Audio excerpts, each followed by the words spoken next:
Yeah, so should we be there?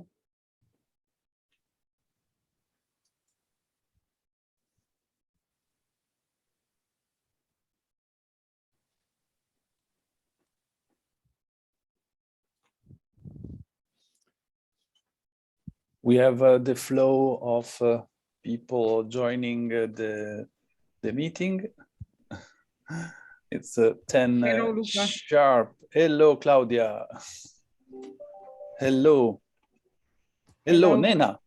Yeah, I'm here. Okay. Good morning. I'm here sitting in my room. Yeah. So we are opening now the meeting. Welcome everyone to this event. My name is Luca Pastorelli. I'm president of Diesis Network, and we are organizing this event with which is twofold because we are at the same time in Brussels and in Slovenia. And this is thanks to the magic of the new technologies, because on one side, we are in Brussels because this is an event organized within the Coast Network Initiative. And this is in Belgium, but we also have benefited of thanks to Nena Dokuzov, who is here with us today, of being at the same time in Slovenia in the framework of the conference. Then Nena, you can also tell a few words about that, because with the presidency of the Slovenian presidency of the European Council, we have now this week dedicated to the social economy. And yes, we are also there. So we are in both places for a better and bigger exchange. So what are we talking about today? Today we are connecting not only geographically and the European level, but also different topic. One topic is rural internal areas. You know how this is important for Europe. The social economy. That's also why, because we are partly in Slovenia, because so we are from this sector, we are all waiting and looking forward to the action plan that the European Commission will publish in December. So far, it's expected for the 8th of December, but more or less by December, the action plans supporting social economy will be out. And new European Byhouse initiative and youth. So this is the 4 points of our compass for today. If you can have a look at the agenda, that you find a link into the chat. You will see how today's event is articulated. So we have this first session. I will be moderating. It's about social and solidarity economy towards the new European Byhouse, with a special focus on rural areas. Diesis has the honor to be official partner of the new Byhouse initiative, and we will have here Mr. Alessandro Brancati is a policy officer and from the new European Byhouse unit, JERC, European Commission. So he knows everything and he will tell us everything about. We have Nena Dokuzov from the government of the Republic of Slovenia, but she's really not only a policymaker, but also a long-time expert and activist for social economy. Then we have Marta Lozano, hello, from Spain, Extremadura. And then we have from France, Bérengère Davio, Avise. Avise is the national official, the national platform in France supporting the social enterprise and social economy. And then we have, as a conclusion, to wrap up, a very important voice for the rural areas and the rural world. Mr. Matthias Jabo. I'm sorry, I don't know exactly how to pronounce your family name. Correct me if I'm wrong. From DG Agri, European Commission, because also from the DG Agri and the common agriculture policies, there are very interesting elements connected with the rural social economy. This is for the first panel, then there will be others, as you see. There is one focused on the Rural Need Youth Network, and closing the last session after a break about the regeneration of rural communities with examples from Belgium. So this is the program for today. Then I will now start the first panel, following the agenda and following my introduction. Mr. Alessandro Rancati, good morning. The floor is yours. Thank you, Gianluca, and welcome everyone. Thank you to the DSS Network, obviously, for the invitation to today's event. I will use maybe 10 minutes to give an overview of the European Byhouse. So when it started, a little bit the evolution, where we are today, and the opportunities for, let's say, younger generations in the context, also the context of rural areas, and the calls that are open and related to the younger generations. And so a bit of a link, and I will use as a support maybe later the website, so that you can also find that information and navigate with me, because we are aware that sometimes the websites of the Commission are not exactly 100% user friendly. So, but at least you see where things are. So as you may know, the European Byhouse started a year ago in September as an idea, and went through a first process of observation.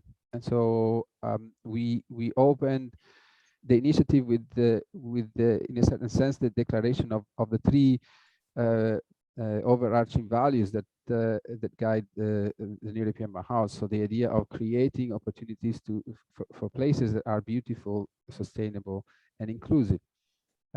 What we refrain to do is to give a definition of what beautiful is, or what sustainable is, etc. And we asked actually all of Europe to give us examples and ideas of what, in their opinion, beautiful, sustainable, and inclusive would mean. And so this helped us to have a very open understanding of what already exists, which is very important. There are maybe two alternative ways of working on policies. One is to, in a certain sense, make plans and make the plans happen. And the European Byhouse is actually more working on what's already out there and how to empower what is already out there. And so this has been the principle that has been guiding the initiative. One of the, let's say, downfalls is that it obviously starts very open. It starts in a certain sense unclear. There are not definitions, there are not clear categories, etc., etc. And so it may be confusing. But what happened after this first, let's say, open observation was a moment of reflection and a moment of extraction of all the principles, essentially, that came from the examples. And this was formalized in the communication that was presented. It was adopted by the Commission in September, the 15th of September. Communication is a policy document that essentially gives structure to the initiatives and also points to some next activities. And as you may be familiar, that among the activities we have the development of an European Byhouse lab, and of the community. The ASIS network is part already of that community as official partners, and we're now working with our partners and members of a high-level roundtable and others to essentially start to understand really how the whole system would work, and especially how that community and that lab can start to really make things happen at local level.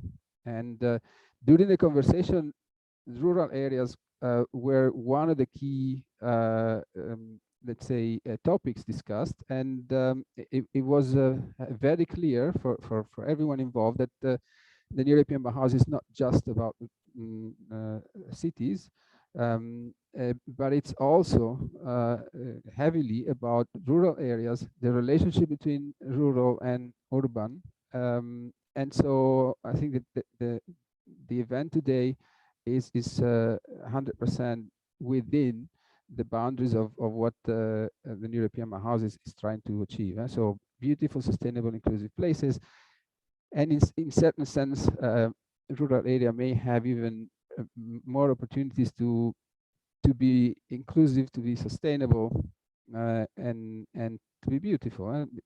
There's still a lot of influence of nature in rural areas usually, and that helps a lot.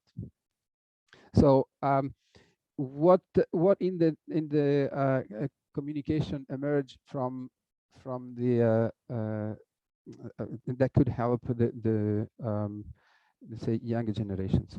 I will share the screen, and I will show you a bit from the home page, which is here, how you can access the different parts of the site and the initiative in a certain sense. I spoke about the co-design phase. All the results are online. If you click on process and contribution, you go directly to a page that has a summary of what happened, and it has a live version of the contribution that we have received, both the one that we received through the sense maker was this idea of sharing a story, share a practical example, share an experience, and then also the summary, or actually no, the sum of all the free-form contributions, and these are papers or notes, etc. And when you click on one of these, an example, you have a visualization of all the different stories as points with the person, the author, and if you click on it, you have the example itself. You can navigate in a kind of randomly based on the time of submission. You can copy in your notepad or etc. And then you can also have, for those who decided to share their contact information, you usually have a link to their profile. So if you're interested in the example that is shared because you like it particularly, you can also contact the person, and you can filter a bit also and see only the example in a specific country, or filter them by type, by impact, by who started it, and by type of EU help. And so this is a bit of an overview of what we prepared to give back, essentially all what we had received. And then if we go to what is more the area of today, we are now we have entered it in the delivery phase. And the delivery phase essentially is a moment where all these ideas and contribution turn into a possibility for action on locally. Yeah? And so this is extracted directly from the communication. You see over here the three key values. You see the 4 thematic axes that emerge. And so reconnecting with nature is very relevant for rural areas. Regaining a sense of belonging is also very relevant for rural areas. In the conversations that we've had in the first months, a lot of different rural areas were working on regaining their own identity and a re-understanding, for example, how the center of location in rural areas can recuperate their identity through different things. And most of the time, it's about connecting back people, creating opportunities to have maybe more commerce, but also more opportunity to exchange and to have more culture in these areas. Prioritizing the places and people that need it most. In some cases, rural areas are kind of more in difficulty. So it's another thematic axis that could be very pertinent for rural areas. And then maybe this is a little bit less relevant. But this idea is that we need to also start to think about how we can change industrial ecosystem and use more of a life cycle approach rather than maybe what is called the value chain. We have also these three key transformation that we would like to get. So transformation of places, transformation of the environment that enable innovation, and in a certain sense, it's cultural transformations. And so transformation of our perspectives and way of thinking. And for these transformation lines, you have over here the link to the page that shows you directly the calls. So on places on the ground, here, for example, you have then the link of all the dedicated calls that relate to the European Byhouse. Here, maybe it makes sense to remind that we as JRC, we're the Joint Research Center, so we are a directorate inside the Commission that is transversal and does not produce policies, so does not produce policy instruments. We give, let's say, knowledge and strategic support to our colleagues in the different DGs. And so, as you can see over here, there's no call under the responsibility of the GRC, because we don't handle calls. But all the calls are handled by our colleagues. This is obviously RTD.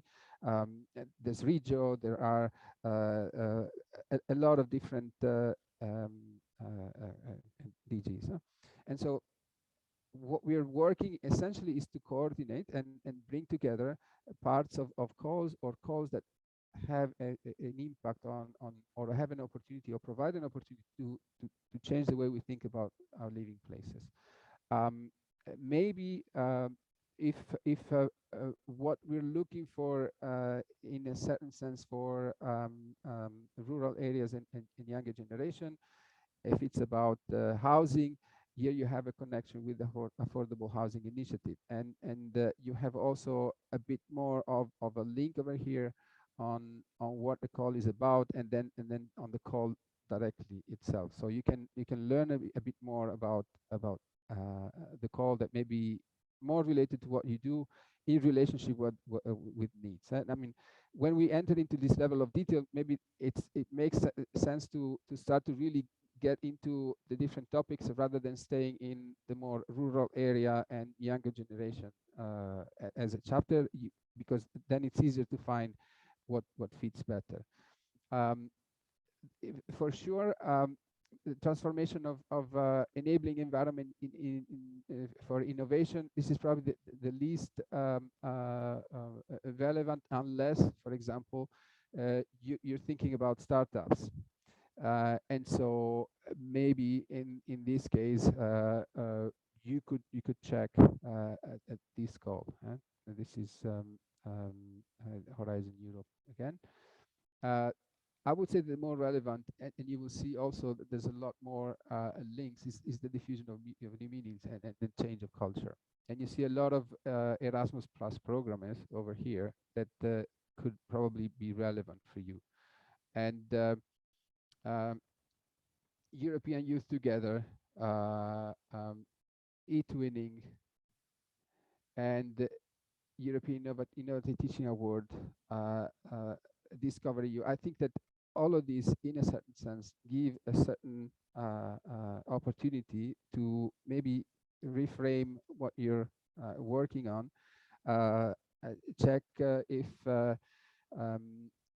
some of the activities that you're planning for youth and for especially related to obviously education, but also on new forms of education. So not just people who are going to receive or want to receive, but people and groups and organization associations that want to provide, in a sense, education. There's also a lot of attention and a lot of interest in what it's called, let's say, places of informal or non-formal education, places that are not perceived as education places. It's been discussed a lot for urban places, but it's also very valid for the rural areas. One of the huge topics: what happens with all the category of people who they were saying have divorced from the school, and the school's divorced from them, and so they don't want to see each other, but still those people need and want to learn things. It's just that they don't want to learn them at school. And so what kind of solution you can provide, and I think that the rural environment in general and certain places are conducive to become places of learning that even go beyond what a school can provide. And so I would say I would stop with this. I probably extended over my time, but if you need any further clarification and questions, of course I'm available. Thanks again. Thank you very much, Alessandro. It's always great because we can feel your passion and and your commitment to this absolutely amazing initiative. And on a very personal basis, I can comment. This is one of the most beautiful initiatives I've seen from the European Commission, at least. It's really touching the heart and the mind and the soul, and then. It was time to have the beauty inside all the policies. It's a very nice thing. So talking about beauty and talking and thinking about what a beautiful city Ljubljana is, Nena, can you give us some perspectives on these topics from Slovenia, and which is a beautiful country with a lot of beauty and rural areas and young people and commitment to the social economy. Yes, thank you very much, and thank you, Luca, for invitation.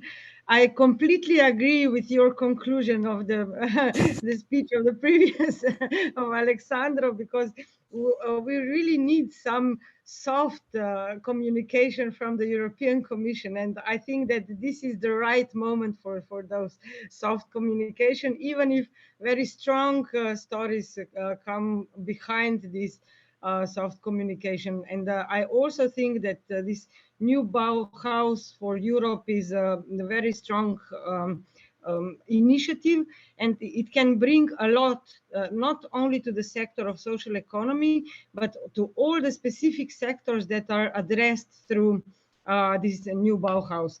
I very much like that transformation as enabling environment for innovation. And if we start from this, I can explain maybe to go back in your introduction point, and I thank you very much for participation in Ljubljana, in parallel here in Brussels, and we were missing you in Ljubljana last evening because we had a very strong event of social economy awards that were first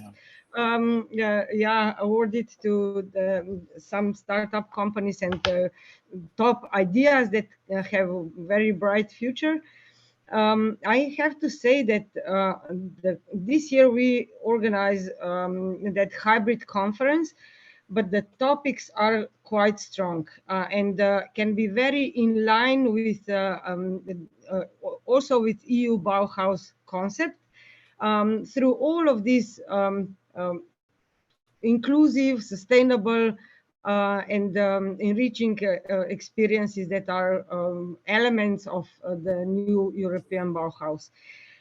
What I would like to say, we dedicated our conference more to industrial transformation, because we need the focus, or to focus on industrial areas, on cities, but also to rural areas. What we do not want to connect directly, that rural areas are something that can be separated from the urban areas. We also dedicated a lot of this attention in our community local-led program, CLLD, in the programming period 2014 to 20, when we started to link the actions for urban areas and for rural areas, and then showed a lot of very interesting use cases for social economy in the field of tourism, in the field of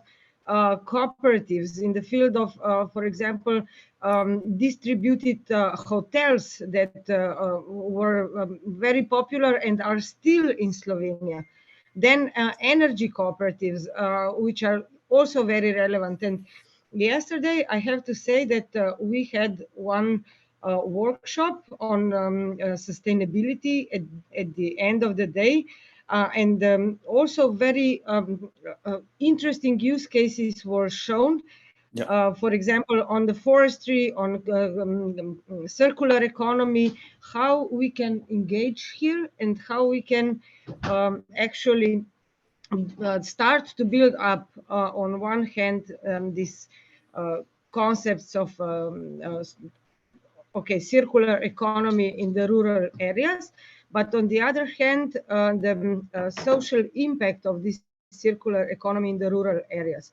It is not only connected with resource efficiency and the social impact that is a result of resource efficiency, but it is also reflecting from energy efficiency and the building of new concept, maybe through sustainable construction, through traceability. We can also here have a digitalization of the processes that can be very relevant for rural areas. We talked a lot about this on when we composed that recovery and resilience national plan.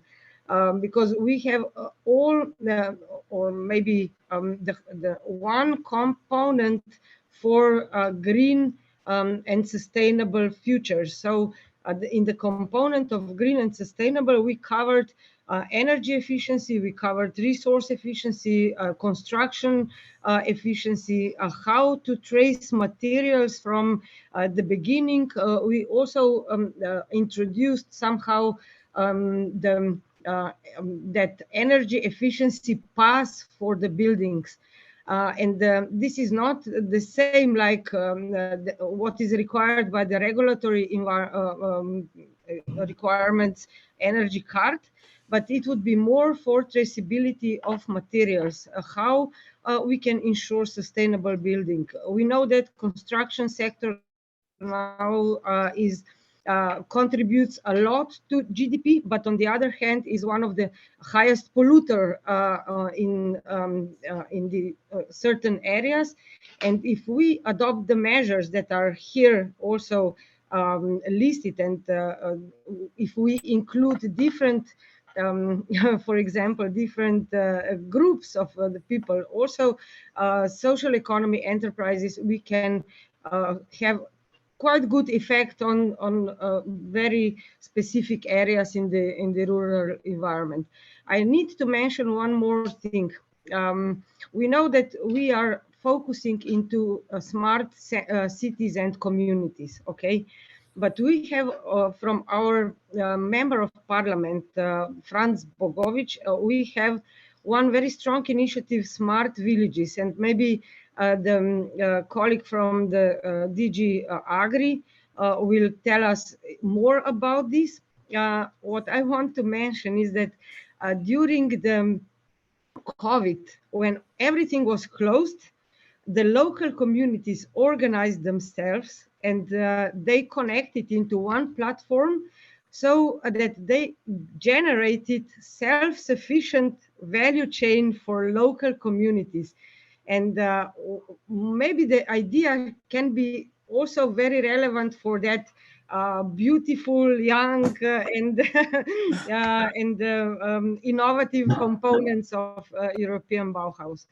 Maybe I shall stop here and tell later something about this. But yeah, I will invite you again to join our conference today in the further, it will be discussed about the financing, about the possibilities of increase the visibility, about the possibilities of also what are coming out from the action plan that you mentioned at the beginning, and how and to discuss maybe in the future discussions how we can connect all these existing initiatives and upgrade it to this European Bauhaus initiative, which is really very good. Thank you. Thank you very much. Thank you very much, Nena. And then, yes, so many interesting hooks and connection, as always. Maybe later on we can have also some time to see what's happening on the more technological side that you are also following with the new technologies, blockchain, and because Nena is also a long time blockchain, and now in the Blockchain Europe initiative as well. So because this is a very interesting component as well for connecting rural and in a way overcome some gaps and distances for rural areas. I think there's a huge potential with the new distributed ladder technology for that. So now we exactly. I go to introduce the next, well, we have two speakers now. They are both cases, national cases. We are very lucky because they are both from our network. And Nena, you were talking about beautiful young Europe. Here we have two representative of a beautiful and young experience. Marta, I will start from Spain. So we fly directly from Slovenia to Spain in Extremadura. The floor is yours. Thank you very much. Good morning to everyone. It's Marta Lozano Molano. I'm the president of Huthoko, that is a social cooperative working with creative and cultural industries and social and solidarity economy to provide positive impact in rural areas. First of all, I would like to thank you, Diesis. Thanks, Diesis, for inviting me to this event. I'm very happy to share our story, and I will share as well my screen. Okay. So today, I would like to share our story, my story, the story of a group of young people from rural areas, from Extremadura, who left their land to try to fulfill their dreams and to find opportunities. And this is the story of a group of young people who had a successful career in creative industries that at a certain point decided to return to their homeland to promote the sustainable development of their community. First of all, I would like to talk to you about our context, that is Extremadura. Extremadura is a place that faces many challenges. It's a very rural area. We have a low population. The density of population is very low as well. And as you can guess, we have many challenges to face. We are the only Spanish region less developed. We have per capita income below the 75% of the European average. We have unemployment. We are the leading region in at risk of poverty rate in Spain. So we have to face many challenges, but at the same time, we have many potentialities because we have a huge diversity. We are very valued for this biodiversity. We are the leading region in surface of trees and nature. In Spain, we have 3 World Heritage Cities. We have almost 1,000 archaeological sites and cultural spaces. And you know, this is numbers, but if I can describe Extremadura, it's that picture. This is a place where you can find the bluest sky, the beautiful weather that you can find, as you can guess. Here today we are like almost in summer. You have land kissed by sun, and this is a place full of castles and sacred ancient and prehistoric stones waiting to be discovered to reveal their history. So with this context, this group of young people decided to return to Extremadura to lead the change. We strongly believe in demanding what is fair and what is right, but we were a bit tired, so we decided to do it by ourselves. So we stopped asking and demanding to start offering opportunities for us as this group of people, but also for other people in our region. So that's how we decided to co-found Huthoko, this social cooperative, as I mentioned before, working with social and solidarity economy and creative cultural industries to generate positive impact in rural areas. This is the most important thing for us, the positive impact in rural areas. In fact, we have a motto that is, we are the impact, because we strongly believe that very small actions can really make a change in the daily life. We work with role models. What we do is to promote inspiring very strong role models to lead the local communities here in Extremadura and in the rural area of Spain and Portugal to boost their leadership. And also we have another motto that is, let's cooperate for change. We strongly believe that the cooperative way of thinking can really help us to provide and to deliver this positive impact. What we do is to empower these rural people by knowledge and meaningful experiences, because we strongly believe that this kind of background and experiences, the knowledge, the education, can really empower the people in this area. And that's how we came with the methodology and the services and the projects that we have that are based in the creative and cultural industries and social and solidarity economy as tools for social cohesion and rural development. We're a small cooperative, but very effective, and we do many things in this area. For example, we work in the creative industries. We're a publishing house. We have Huthoko magazine since 2015. That is a magazine collaborative that is about creative and cultural industries and social and solidarity economy, with collaborators from different countries in Spanish and English. It is digital.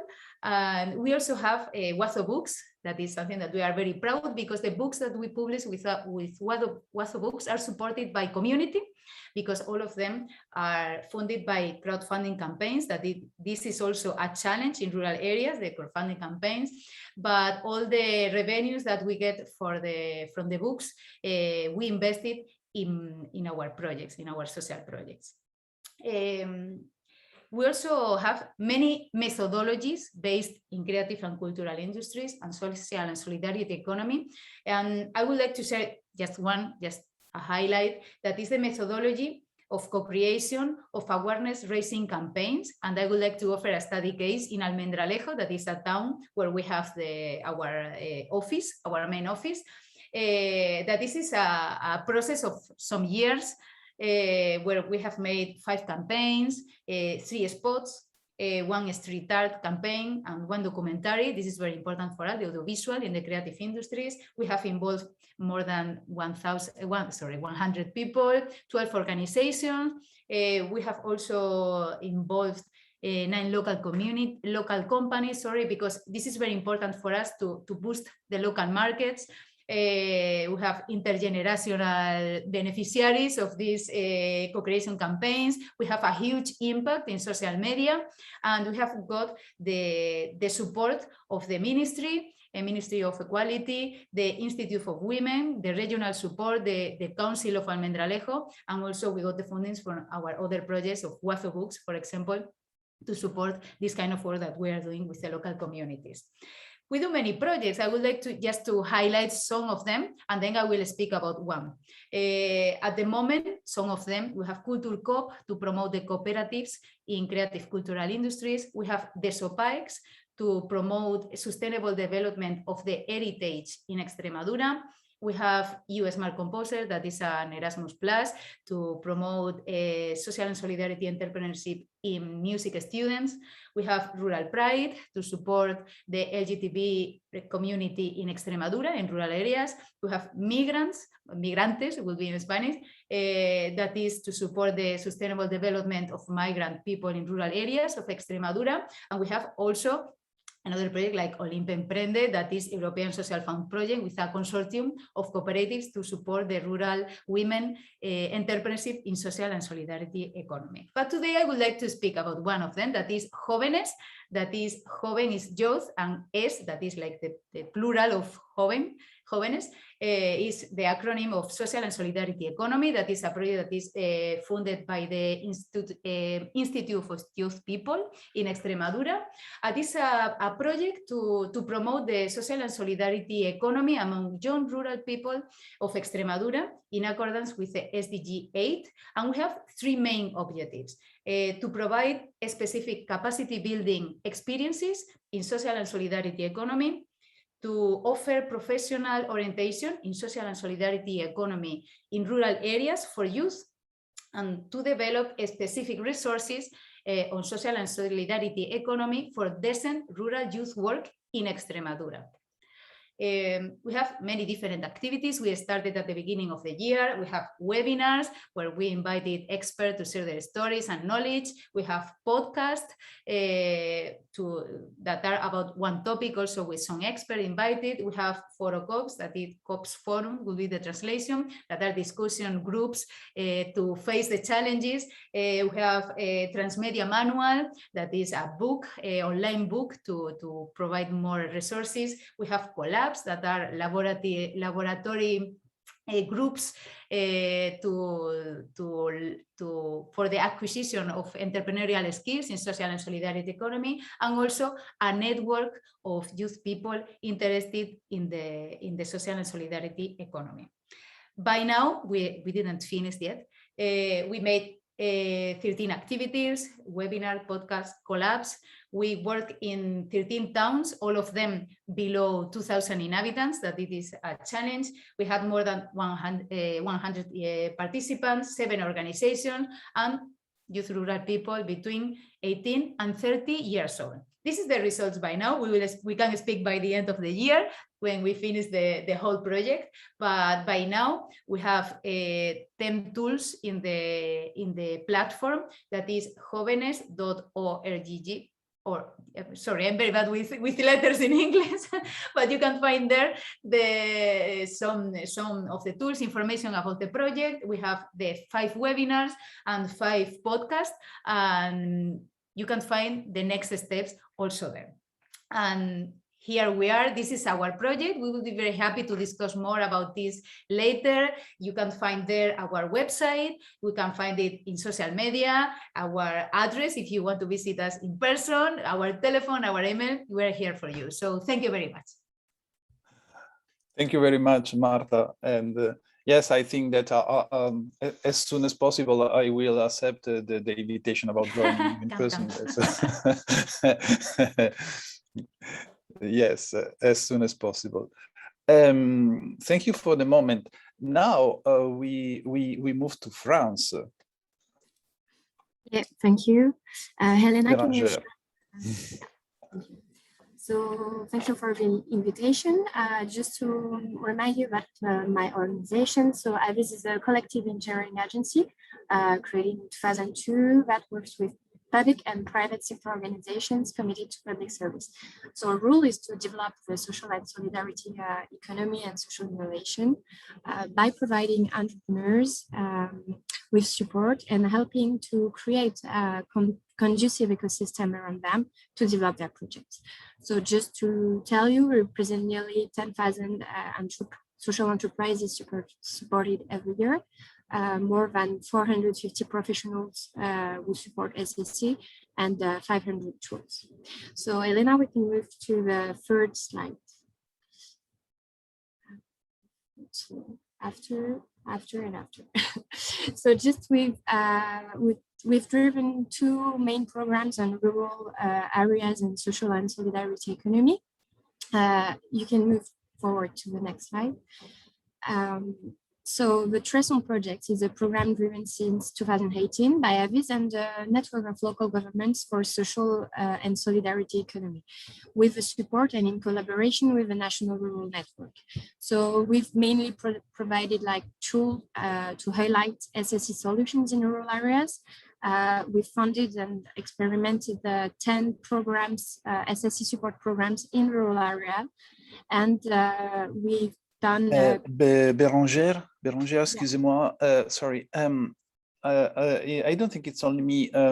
There is the quality of the audio is not very good. I don't know if it's something, because before it was very, very good. So I don't know if it's the microphone or I heard it very clearly. It was you can hear very clearly? Yes. Okay. So it's only me. Good. Sorry. No And yeah, we just organized the peer action group between more than 150 rural development players in order to share knowledge about SSC solutions.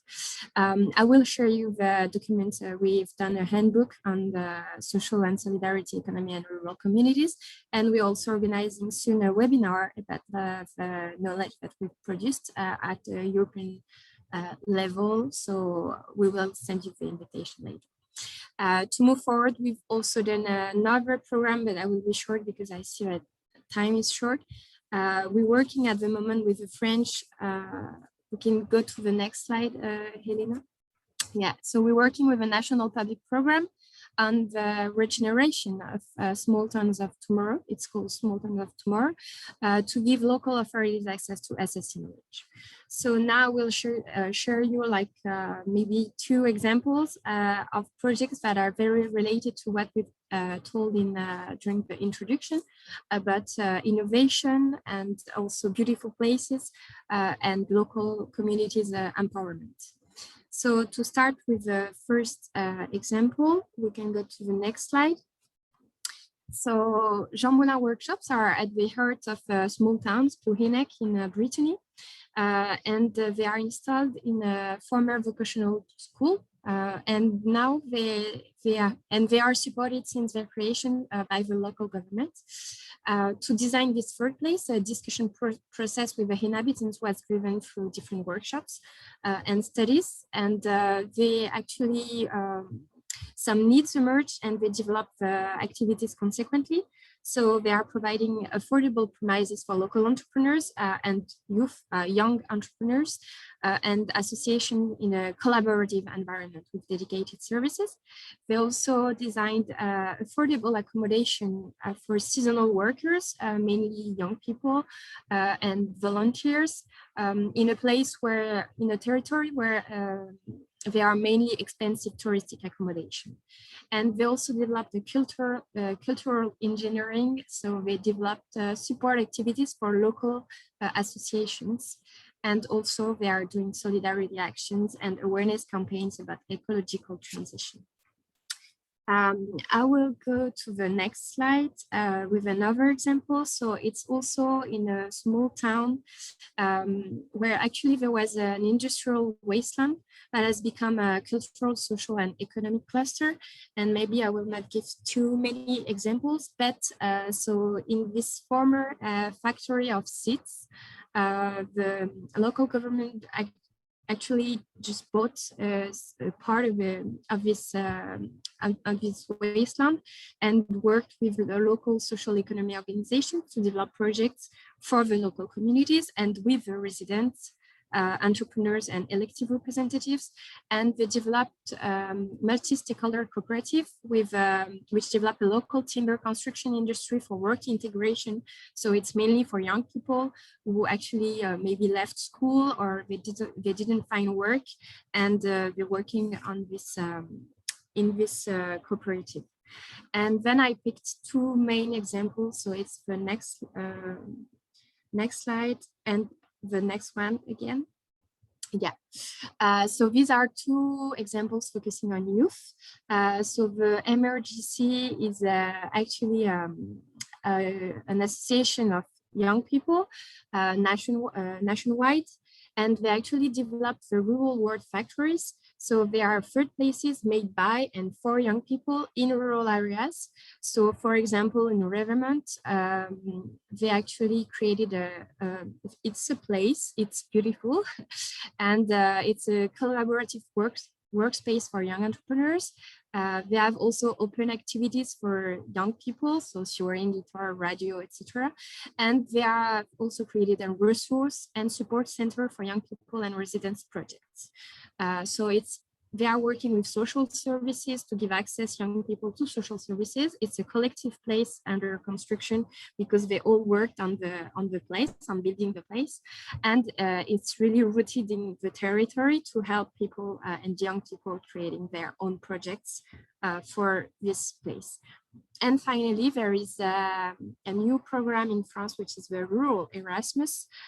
So INSIT is an association, and they mobilizes young people aged from 18 to 30 who settle in the heart of a rural community, and they work with the community council on different projects, animation and social link, culture and heritage, and environment and sustainable development.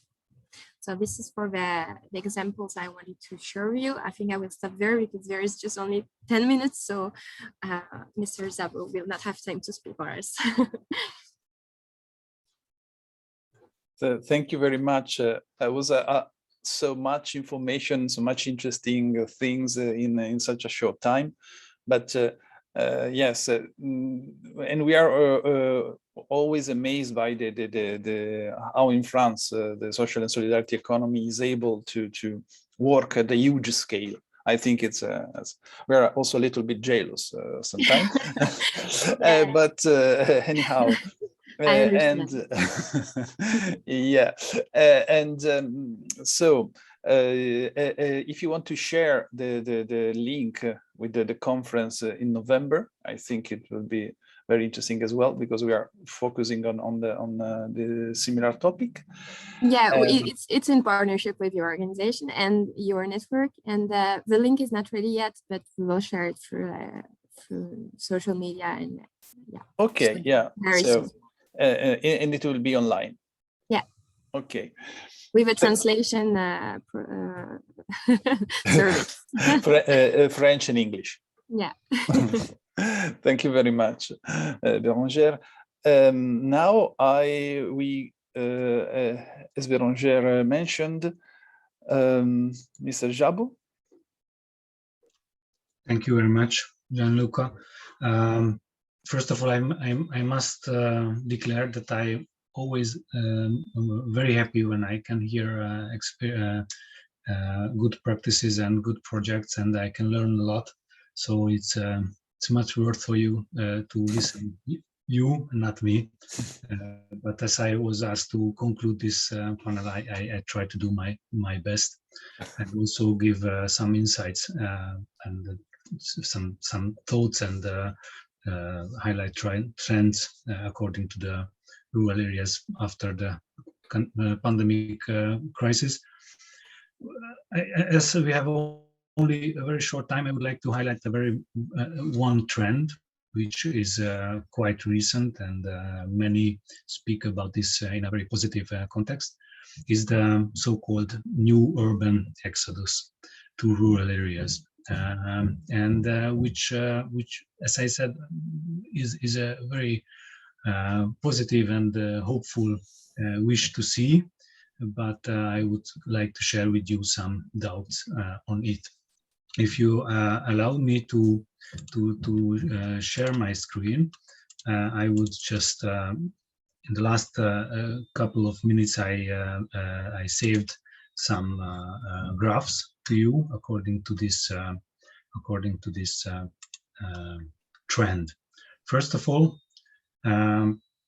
we had on the work on the long-term vision of rural areas announced this June.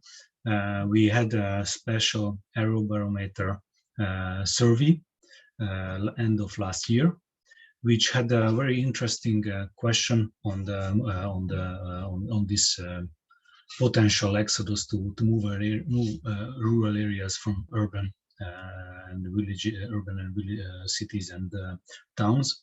And I would say that the results are not that positive. If you see in the middle, only 7% said it's much more likely to move. And the other data are also available.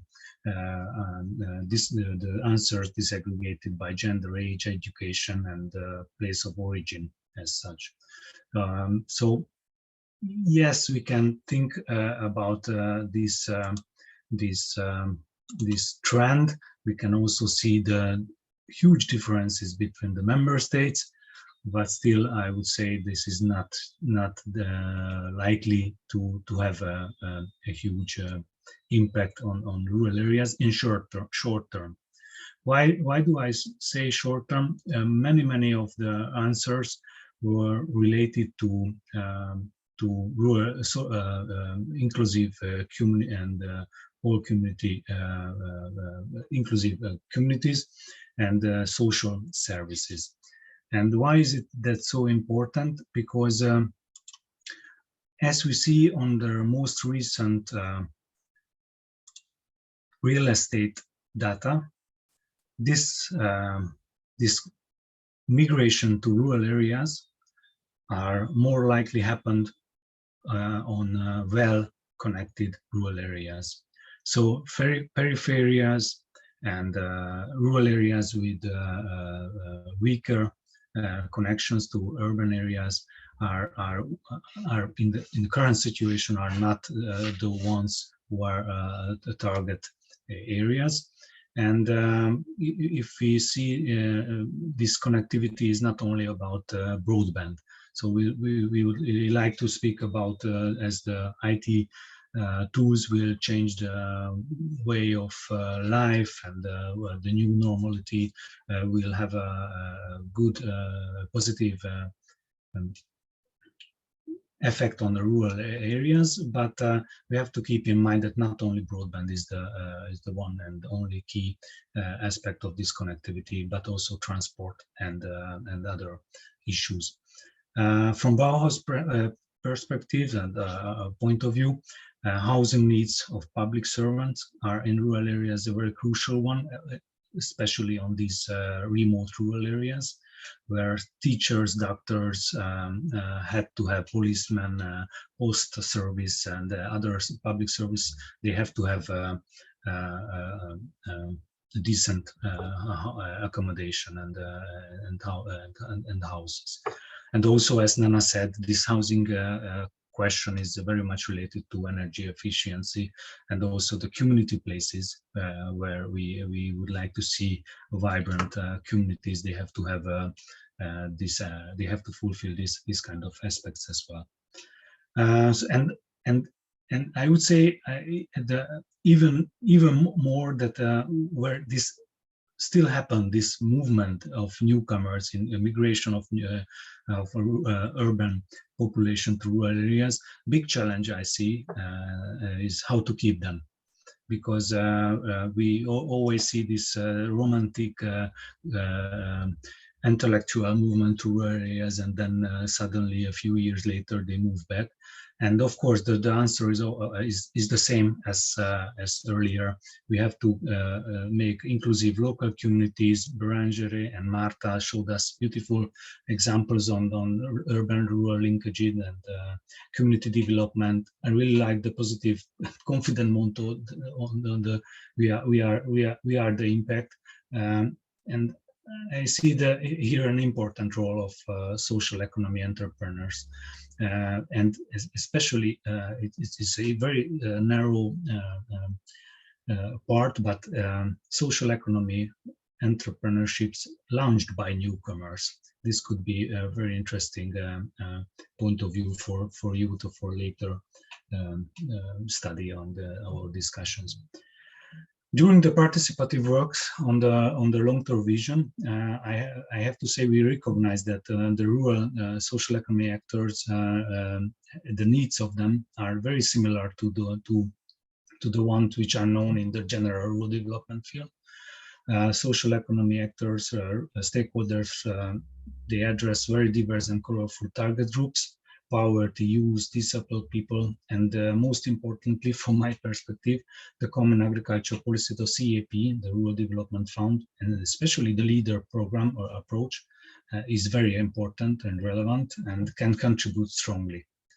And more or beyond that, also diversification measures and the cooperation and advisory and trainings And for those who are active farmers, for example, social agriculture stakeholders and some of from the food sector, they can also be supported by the CAP, the Common Agriculture Policy. And finally, Nena mentioned the smart villages. For me, it was proved that the initiatives which is not only from DG Agri point of view, because smart towns are most smart cities are very much in favor of optimization of energy and transport. But in case of smart villages, it is the focus is not only on these, but also on social approaches. And it's very important message to you. The smart villages are not only about this energy and transport and hardware and infrastructure, but on communities as well. And I'm happy to announce it that for those who could not follow the negotiations on the new CAP for the next program period, that the approach of smart villages have a strong role in the next period in the regulation. Investment related to smart villages strategies, local strategies, can be supported from the CAP. It's in shared management, of course. This is a decision of the member states, but how to say it, the opportunity is there. I would suggest you or push you to lobby in your member states to use this opportunity. And I would say that's all from my side. I'm happy to answer questions or any other comments. Thank you. Thank you very much. Thank you very much. Very concise and dense of information and meanings. I think we are. Well, one of the most heard sentences is we are running out of time in these Zoom meetings. I think that we can use the chat for sharing questions or information and materials. I would not steal more time to the following session. I will just like to thank all the speakers, panelists, participants, and so on. And I'm personally very satisfied by this session. I think it was a very good fil rouge linking all the session. I hope that you are happy like me.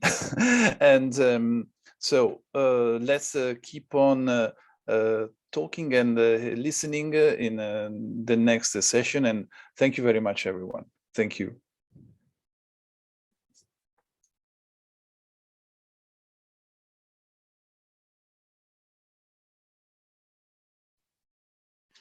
So, Anastasia, I think I can take the floor now for the second session. Thank you, Luca, for this wonderful session. It was a pleasure to listen all these best practices, and also I look with a lot of interest on the data that Matthias presented to us about this migration from urban to rural areas, because we have the same situation in Romania, but mainly I think it's they move in rural areas that are very close to the city, and we call this something like bedroom neighborhoods of big cities. So it's not a movement in a real movement in rural areas, but we will study also this issue in other countries and see what similarities we have also.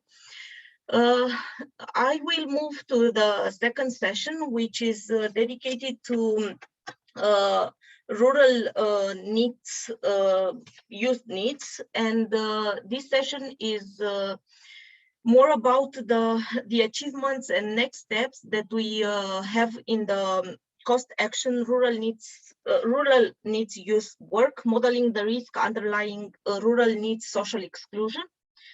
And we will have 4 presentations. First, the presentation of Francisco, which is the chair of the action, and he will present what we did till now in the action and what will come in the next period.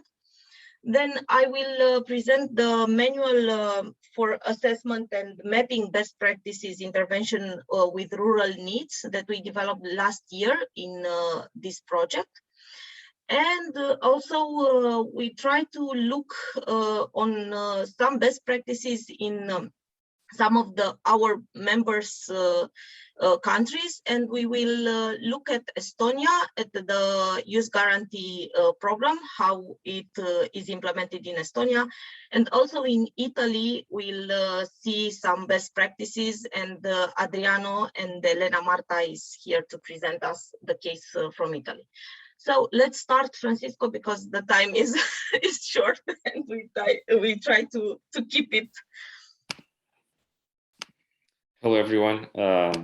Thank you for having us here, and I would like to start by making a huge acknowledgement to the ESIs and especially Anastasia Constantini, who provided us the opportunity to run this session as part of a kind of roadshow that our action is organizing right now across Europe in many countries. We are having many dissemination and cooperation initiatives in countries such as Lithuania, North Macedonia, Portugal, and so many others.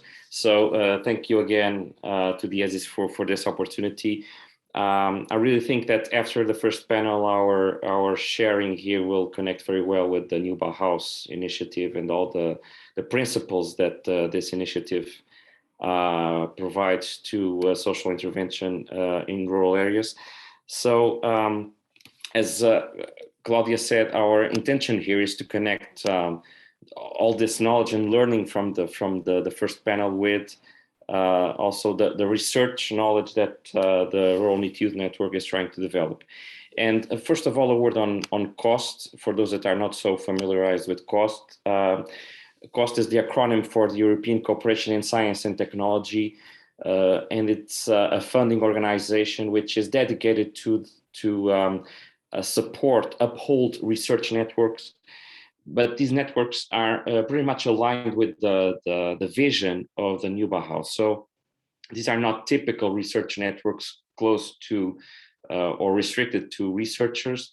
These are bottom-up initiatives which connect researchers, private companies, NGOs, public service deliverers, decision makers around a topic which is clearly understudied. So this is the framework in which the Rural Need Youth Network is working in. And this is based on what we don't know about rural needs. We know about the group. We know that this is acronym for youths aged 15 to 34 who are not employed, nor in education or training for 4 or more weeks.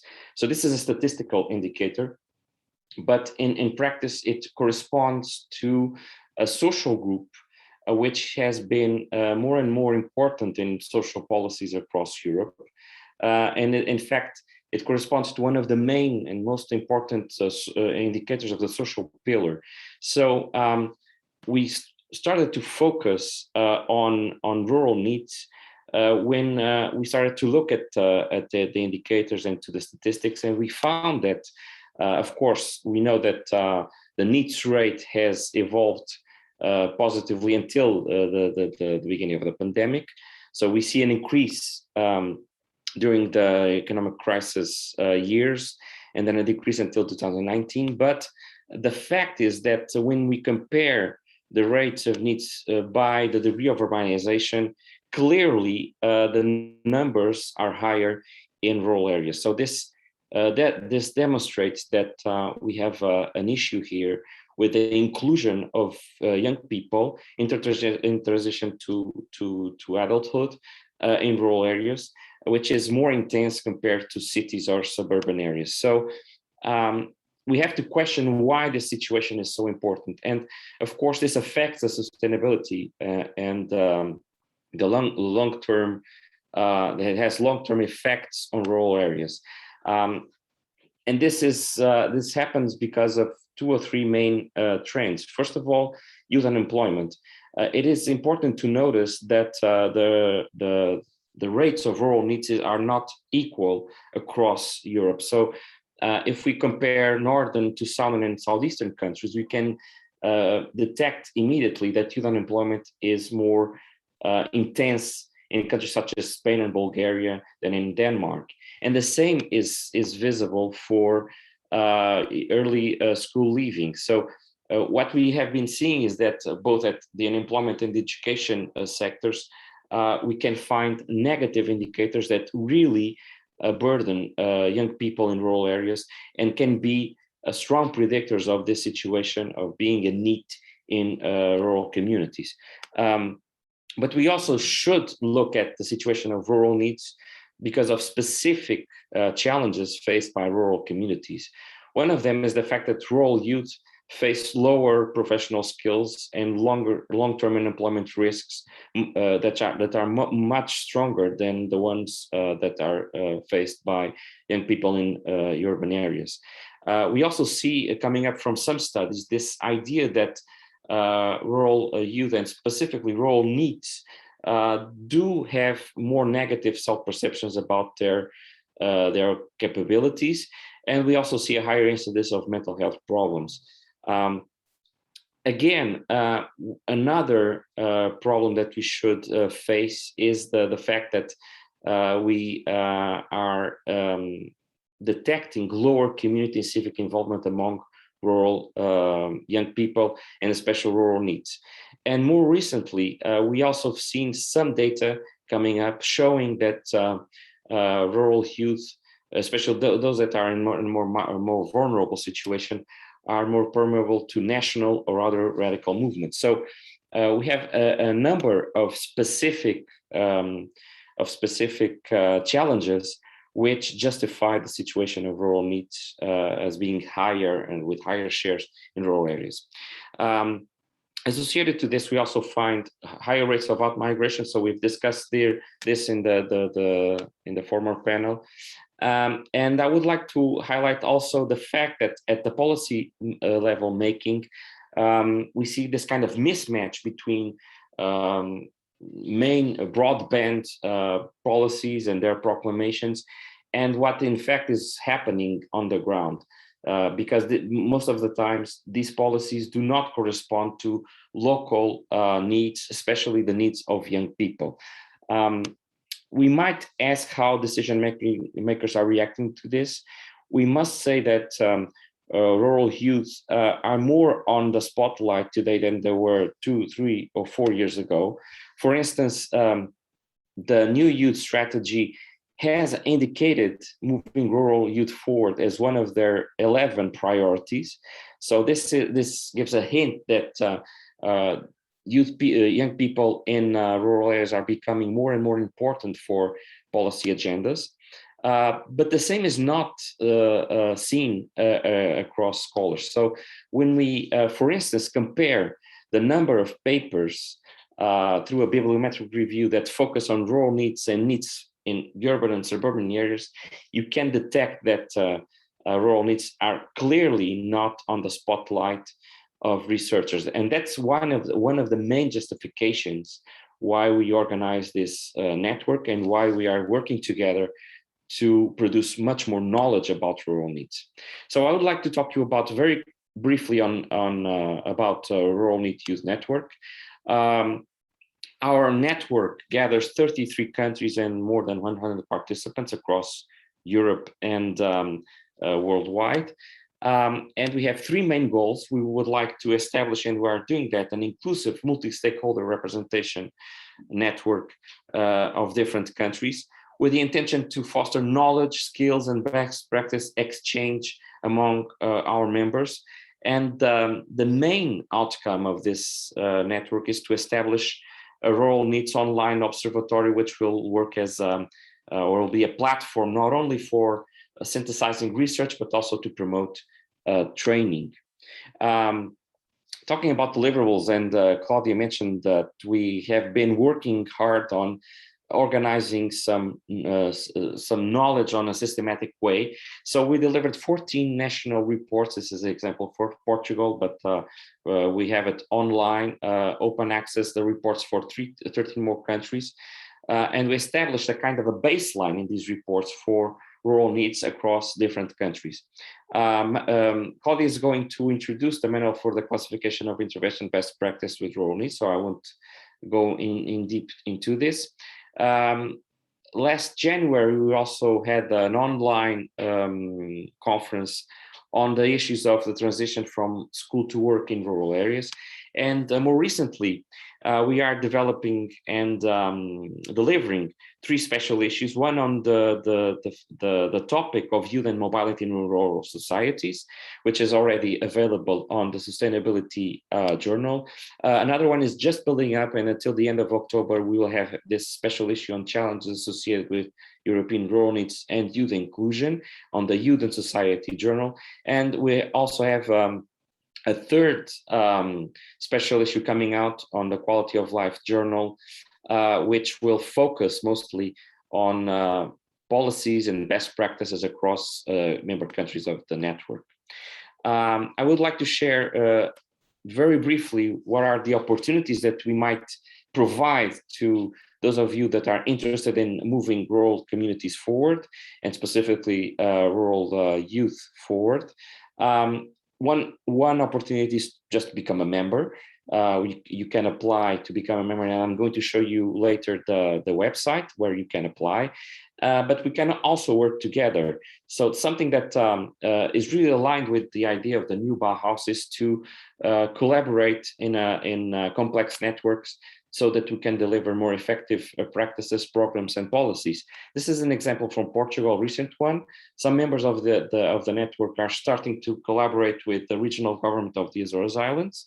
In Portugal, this region has very high shares of rural needs. So our intention here is to collaborate with the regional government to develop an agenda for the next 10 years for the training sector, which will we hope positively affect rural needs. Something that I would very quickly like to share with you also is that we are developing a mentoring program for PhD students and young researchers in 2 different topics: youth participation in rural areas, and also employment services quality in rural communities.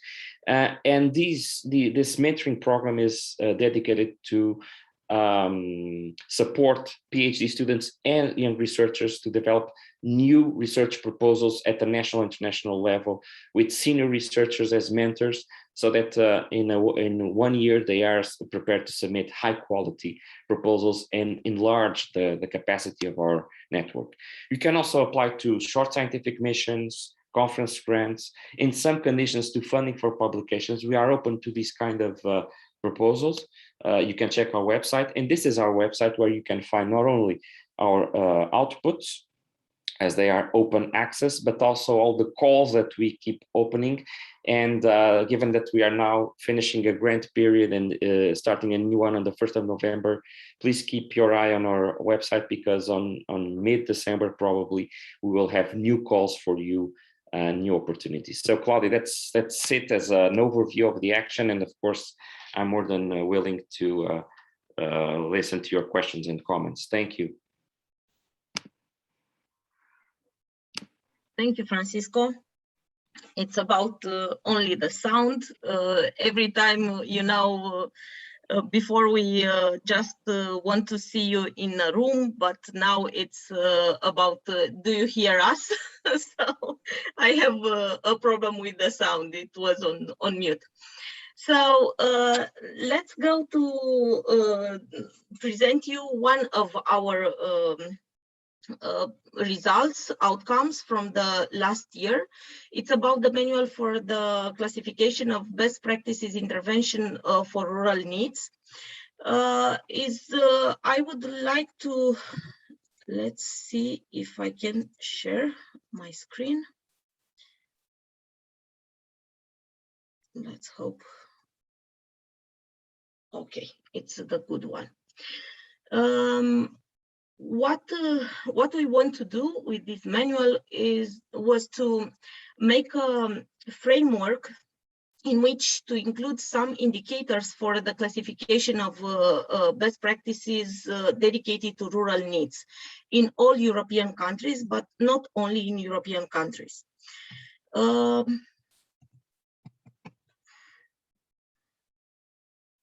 It's something that don't goes well. Let's see, now it's okay. So first of all, I will try to present the aim and objectives of the manual, what types of intervention could be included, the areas of this intervention, criteria for assessment, and of course the coding framework, which is one of the most important tool that could be used in this assessment.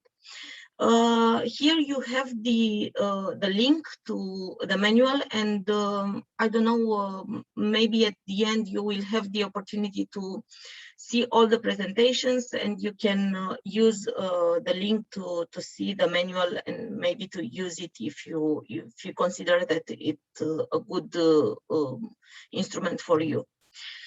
What we propose, first of all, we propose to have a good instrument for assessment, mapping, and classification of interventions that address the vulnerable and socially excluded rural youth, and in particular, we look at rural needs. And for this, we try to provide a set of criteria to be used to classify and categorize those initiatives. And of course, as I mentioned, to elaborate a code framework for assessing how the initiatives or best practices respond to these criteria. Of course, in the manual, beside this instrument, you can find also a description of what concept we use related to rural needs, what are needs, and you can find there some details about the classification of needs, and also some factors that affect rural use in rural areas. What types of intervention we can include? We can include here policies from various areas that are focused also on rural needs. And here we can have education, labor market, rural development, social economy. Then we can include programs and projects that address a variety of issues from low skills to emotional or social problems, disability, etc. Main areas of intervention that we defined are education, employment, school to work transition, rural development, social protection, health, entrepreneurship, and here we can include also social entrepreneurship and voluntary activities. But you should consider that our instruments are not limited only to these areas of intervention. That's why we call main areas of intervention, not an exclusive list with the intervention for rural needs. Due to the fact that the needs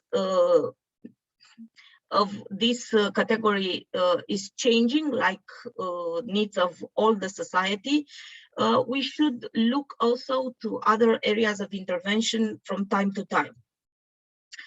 What criteria we include in this instrument? First of all, we look at the target population because we need here to see rural needs.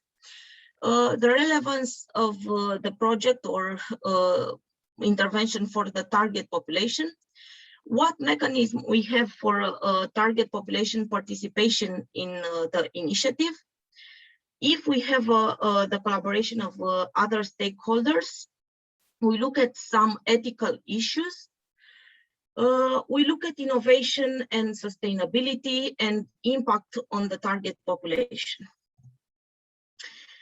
In the priority criteria, we are interested to be that this initiative to address the needs issue, to have a diversity of types of intervention, to have a good level of community engagement. And due to the fact that our project also include a lot of research topics, we look at interdisciplinarity orientation of the intervention. And of course, to have a focus on our project priorities. And here we include education, mobility, entrepreneurs, social inclusion, employment, and I think these are for now, but in the next year, maybe we will enlarge this list. As data resources, we can use national resources, but also European resources, where we can have a lot of best practices described, but we never have a comparison between these best practices made with indicators that could provide us a good understanding if a practice is good or not. The last slide is dedicated to the coding framework for assessment. You will find in the manual this coding framework described in depth, because you will find information and questions that should be addressed in your evaluation. And the main components of this coding framework is general information about the intervention, inclusion criteria, characteristics of the intervention, scientific evidence that from where we took the information, subjective assessment, and of course, coder information. Thank you. I think we can have some questions at the end. And now let's move to Italy. It's okay. Adriano or Elena, who will present? I will present. Thank you very much. Good afternoon good morning to everybody. I'm Adriano Elena, and with Professor Elena Marta, we are course members for Italy, and we are now presenting our couple of projects and share some best practices that we made in Italy. So first of all, I will share the screen.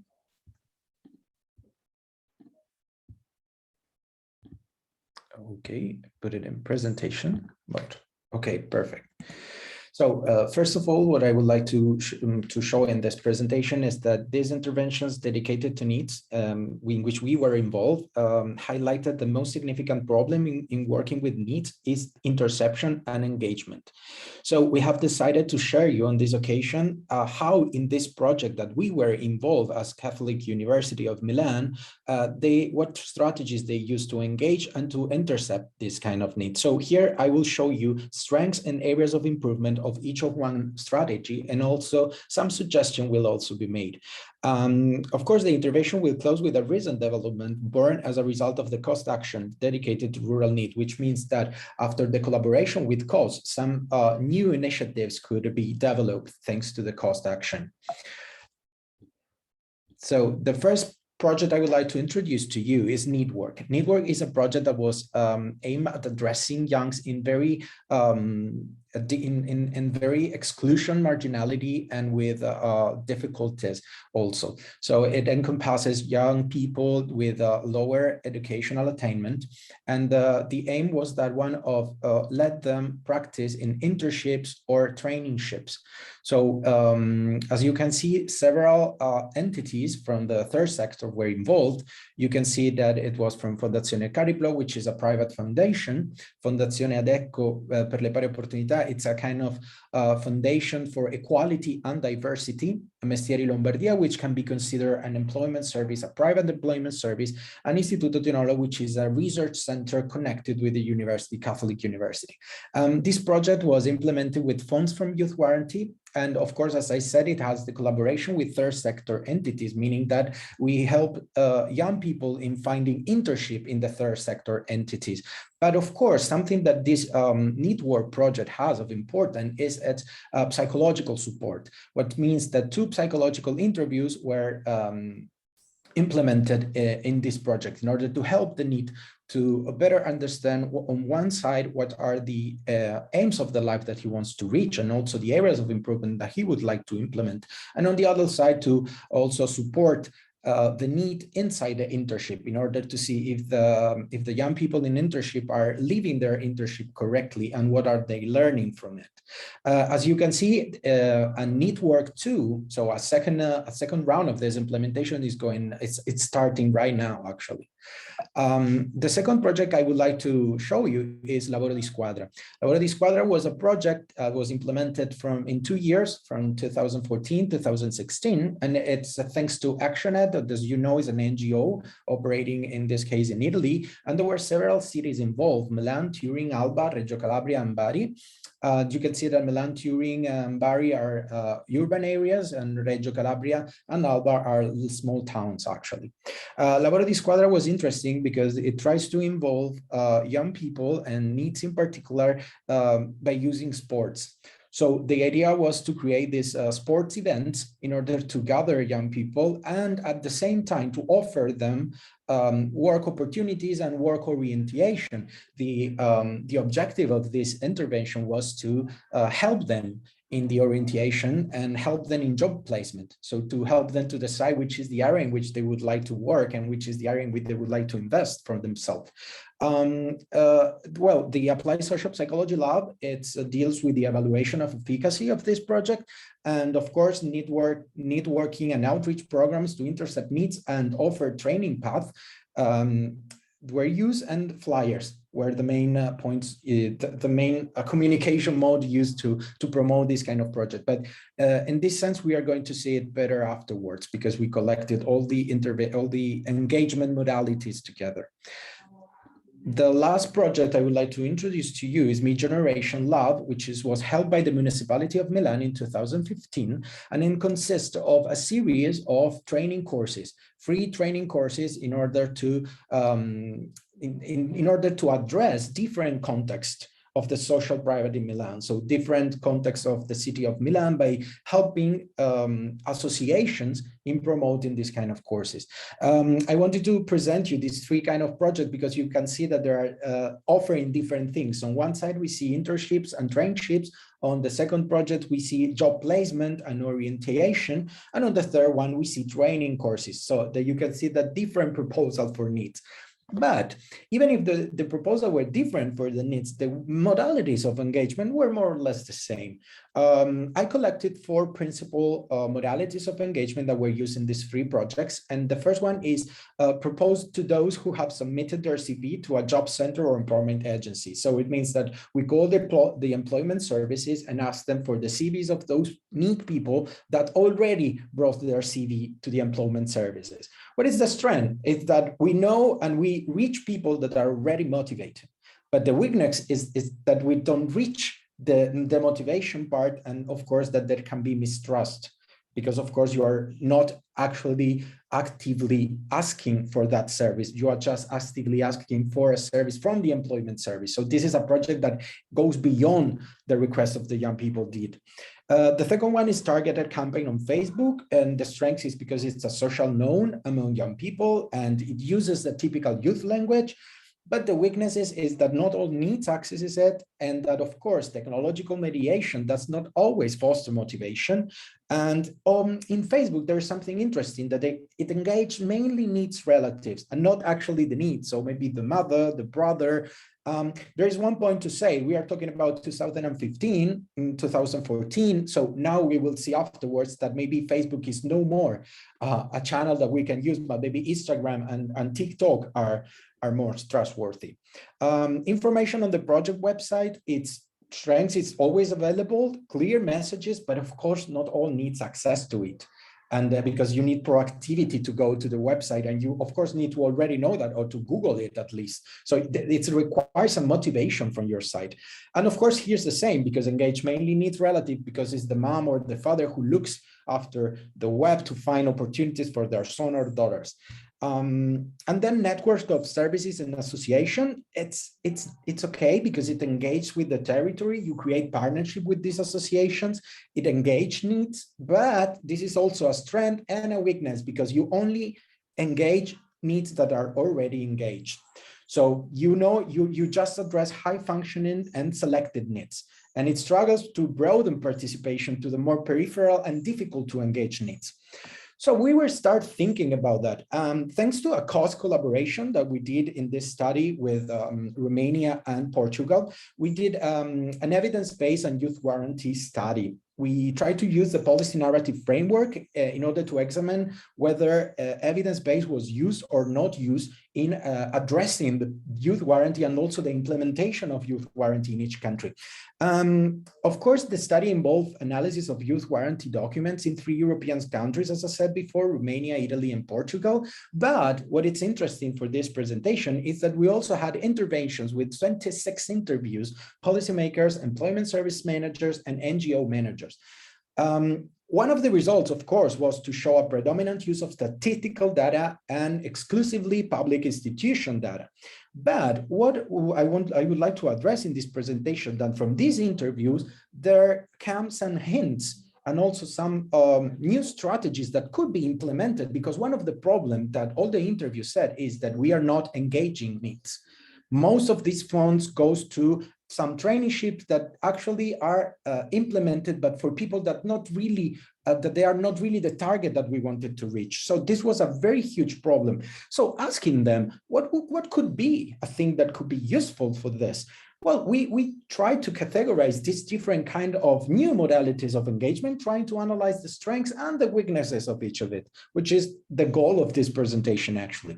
The first one is the neighborhood events, that it's a lot of participation, many young people at the same time, but intercepting them directly could create psychological resistance, because what emerged from the interviews was that we can go to these neighborhood events with like a tablet and ask them, do you work, do you study, can you sign it, would you like to sign this, so that they can be registered. So strengths, but also this kind of problem.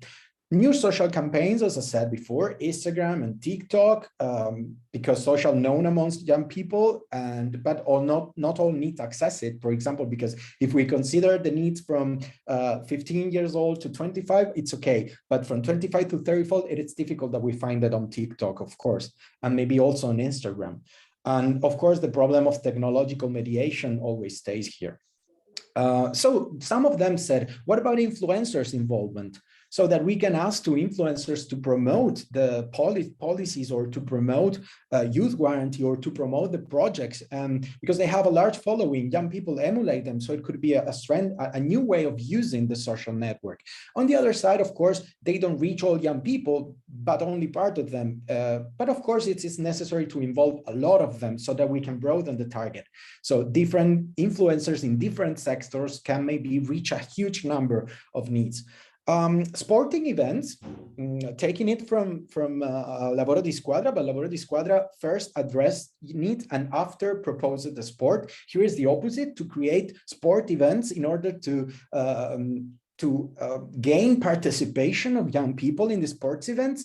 And on the other side, try to do a kind of awareness raising on this section, meaning that promoting the policies, promoting sensibility towards the labor market and towards new jobs and towards education or training courses or internship or the projects that can be implemented.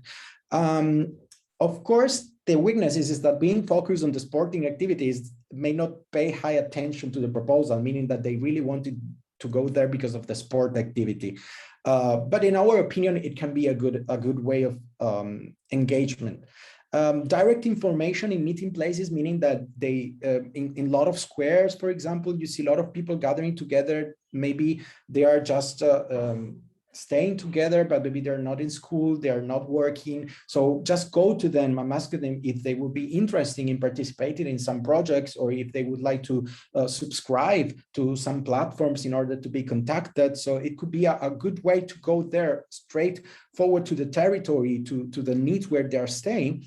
And of course, here's again the psychological resistance to talk about the topic in a way that they consider their safe place, because it's the way they are gathering with their friends and they're staying together. So maybe this can be an invasive way of promoting these policies. The other point is flyers in gyms, swimming pools, and discotheques, meaning that we can give flyers in other contexts, not only in the context that we know in the employment services or the youth info points, but also in places that we think that they can attend. Okay, so in here we can find a high likelihood of reaching the most disengaged needs, but of course of lack of attention to the topic. Okay. And the last is awareness raising at school, which of course it's in the area of prevention, because they are not needs since they're at school. So it reaches a large number of young people. It's like giving you the information before you go and you finish the school. This is a huge topic because school does really little to this topic. So people comes out from school without knowing anything about the politics that they can reach, that they can use actually. And so it's of course prevention, but it reaches a large number of young people. Weaknesses, it's of course a preventive measure. So needs who are needs in this moment, they are not addressed. Finally, we conducted a webinar in May, and after this engagement, which was the Italian national webinar, in which a lot of associations and third sector entities were involved, and also some ministry employment people, from the ministry, sorry, that raised to a new dialogue among all these associations, and to thinking about that the rural variable can be a variable that can be studied and can be addressed also in Italy. And we, for the first time, we decided to use for our youth observatory, which is from the Istituto Tognolo, we decided to use also the rural-urban variable to analyze all the data we've been analyzing for 10 years, but we never used the rural-urban variable. So it raises awareness also on the fact that also rural and urban and degree of urbanization in general can be a target variable.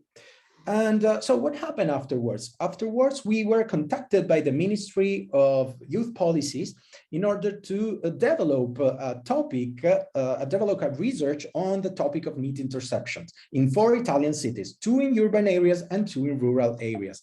So this is interesting to present because, and I'm finished with this, I'm concluding, this is interesting to present because it comes after the national webinar. So it highlights how important it is to do these national webinars and how important it is to invite also the local entities to contribute also in this topic and in this field. So this project is, as I said, carried out by the Osservatorio Giovani of Istituto Tognolo in collaboration with the Ministry of Youth Policies and the National Association of Italian Municipalities. The aim is to improve the knowledge of NEET phenomenon at the local level and to provide indications on how to identify and intercept young people in this condition in urban and rural areas. So we have reconstruction of available information, so the state of art of the information regarding needs in each municipality, interviews with local experts, with stakeholders, associations, people from municipalities, teachers also, and third sector entities, okay, to gather information about how to intercept better needs, because they knew the association, of course, but also the context in which they're living, because they are operating in a local level. And so from one side, we have stakeholders. And from the other side, focus group with need people that, or young people that are in marginality situations. So, and that they are at risk of social exclusion, or they are actually experiencing social exclusion, in order to get from them the information that we need, in order to ask them directly, how would you like to be intercepted? Where would you like, what is a place in which you would like to go in order to find this information? Or do you like to find this information? What kind of information do you expect? Okay, from the government, from the municipality, from the associations. But for now, this is a work in progress. We are still conducting this research, but for us, it was important to present it since it comes from the COS collaboration. So for now, I finished with my presentation. Thank you very much for your attention. Thank you, Elena and Adriano. It was a very interesting presentation and a very good analysis of needs engagement instruments used in different projects. And maybe we, in the next period, we will have the article available on our COST website, the link to the article. And maybe in the future, we will have another article from Italy describing what you have obtained in this project. Thank you. Heidi, let's see what you do in Estonia, because I know that you have a very good implementation of youth guarantee program in Estonia, and not only youth guarantee, you have a lot of other projects that are very interesting and with good results at the end. So the floor is yours. Hello, do you hear me? I just want to be sure that you hear me here. Very good. Today is the nice day because today I'm in the meetings where all the different parts who really care about how we go on with the needs in the state level are together. So the co-creation meeting is today. So the next time we already present the new model of how we support needs in Estonia. But I will start with my presentation. So you will see, you see my presentation, yes? Just to be sure. Very good. So I'm Heidi Babert, and I'm a representative of Estonia, have different roles in Estonia. I am a student as well, a doctoral student, but what I'm doing every day, I'm leading different measures under the youth guarantee and in the different fields even, I can say, but I will tell you a little bit more. So just to let you know that also Francisco said before that what is the results of the, let's say, in the stakeholders level. I think all 2015 was the time when Estonia decided, yeah, this is the very important topic also in Estonia, and we started with the youth guarantee. And we started at once with the different measures and the ways how we support the youth. But as we see in these slides that probably in everywhere because of this COVID, the number of needs goes or rise again. So we have to do very quickly something. Do we need to change something, or we need to do something more? So we decided in Estonian level that we need a new way how we work. But to understand it, first we looked what we are doing today. And when we talk about, let's say, social innovation or social economy and this field, so we wanted to see that what we are doing right now, who are the ministries, who are the fields, what are the levels, what are the policies, what we are doing. And we saw a very not so good picture, I can say, that mainly if you look this system, you will probably get this slides later as well, and you can see a little bit more. What we really discovered in Estonia, if you talk about the policies in different ministries, that all what we are doing is created for use within a single structure and does not have any common meaning from the system-wide perspective. So this is why it's really hard to work with the needs, because they have so complex problems and the challenges that even if we want and do our best, so how we really can support them so that they find their ways. So we decided that let's change everything. Let's start from the beginning in the ministry level. So we decided to take somehow I can call like principle of social innovation, the base of our new work. And we decided to go on with a so-called co-creation. Probably this word is also familiar for you. And the second thing, what we decided to do is we looked what kind of directions or the guidelines from the European Commission level, that what did you suggest that how to support the youngsters. Sorry, there are some, oops, now something happened with my, do you see also something else here? I think I have to, sorry, just to, I will share again because there was some. So do you see my slides or no? Not yet. Sorry? Not yet. Just a moment. There are some problems with the internet, but just a moment. Now you see problem again. Yes. There was an internet problem in one moment. So what we the second thing what we decided to do is to look what are the guidelines from the European Commission, that how we really need to support the youth and what is their practice and good practice. So we looked at what is the main keywords in Estonia where we really have to do more and start again, so restart. So the one thing was the partnership, how we really monitoring the system, how we can collect together the data, how we create the profiling tools that if the needs have a lot of different problems, that we don't do like 10 different plans and the data never possible to collect together to understand, do we work right way? So we looked very carefully at the different keywords, what really important in Estonia. So how we decided to go on was that the Ministry of Education Research and the Ministry of Social Affairs, we decided that we start together and we start from the beginning. And there is no already the plan somewhere. We create everything with a network who really work with the needs in different level. So they divided kind of policies between the two ministries. So the Ministry of Education and Research, they're responsible more how to outreach the youngsters and how to support the youngsters and how to prevent the situation. And the Ministry of Social Affairs, they look more how we collect the data. Do we able to analyze and monitor the system to understand what works and what not? And also the responsibility is the case management in the local level. Because I think the one important thing when we talk about the topic today and also when we think about the needs, that we have to support them where they are. And there are many, many important principles what we have to take with us if we really want the results. So the main things probably what we took was the prevention, the outreach, that we work individually. And I think a really important thing in different countries that we have to look that there are smooth transition from one service to another, a smooth transition from school to work, and et cetera, and we decided some very important principles like community-owned case management and individual action plans. And the system is created from the needs of young people, because usually if you look different measures, we provide what we have, but not what we need.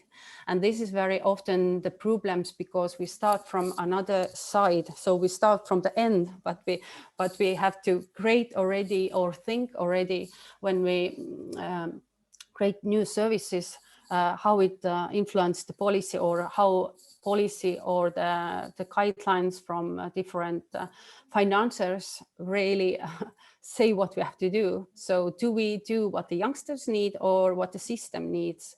And this is always the question. So to understand what we are doing, I have just two examples, because those systems or practices are now also part of our new ways. But I think it's interesting to know that because of this pandemic as well, it's really outreach the youngsters. And the one way how we do it in Estonia is that local municipalities can apply twice per year to understand how many needs lives in their own their area. So they can get the contact information, and through the system they can also get contact with them. But if you have information, sometimes it's not enough, because youngsters just say no. And it's because they have a lot of reasons to say so. So that the second thing is we have different measures like prop-up, what I'm also leading myself. And I think it's interesting also when we think about the topic of today, that this social innovation, let's say, that what social innovation is it something what we have to think about in the beginning, or maybe it's a results of something, or through these principles we will reach something more. But if you look these slides, then you see that the social innovation, or when we create the new services for the youth, and we have to think about the social innovation principles. So what it is, it's for me to understand the target group. It means that young person is an expert of their own life. So we have to reach them, outreach them, to talk with them, to get a trustable contact or the relations, to understand what they really need. And that's the reason why we really can, create the system what the youngsters need, and it's more youth oriented. And I really would like to say that I don't like, very often we use in our measures the word client, but when we think the client, then if you use word client, then everything what then the systems come with us. But when we say about youth oriented or youth, then we really think what the youth wants and not the system. So this is, I think, also very important word when we work with the youngsters, or we create the new services, or we talk about the services through the communication. The second thing is intentions, understand the patterns, that we understand why they behave so, or why they are in this status, and we ready to understand and take with us when we create the new services, to understand more how we really can support them if you know the reasons behind those problems. And the third thing is that we also understand the social challenge, or we know it, and because of the change of society, we also change the format how we work, or we create all the times the new services for the youth, because this is what they need. So we are open for that. And also the fourth thing for me is that we open the service, so it's full access, so everybody can access and get this service. So there is no limits, because this is one very big problem, I think, in most of the countries, that you can get these services if and there are the conditions, but very often you don't get this service because you're not the one who they are looking for. And very often the youngsters say that that this is the hardest thing. Even if they want to change, they want to go on, there are still a lot of system problems. So that is why we try in Estonia to change how we work, how we create the services, how we create the policies, so that we really can be the youth-oriented.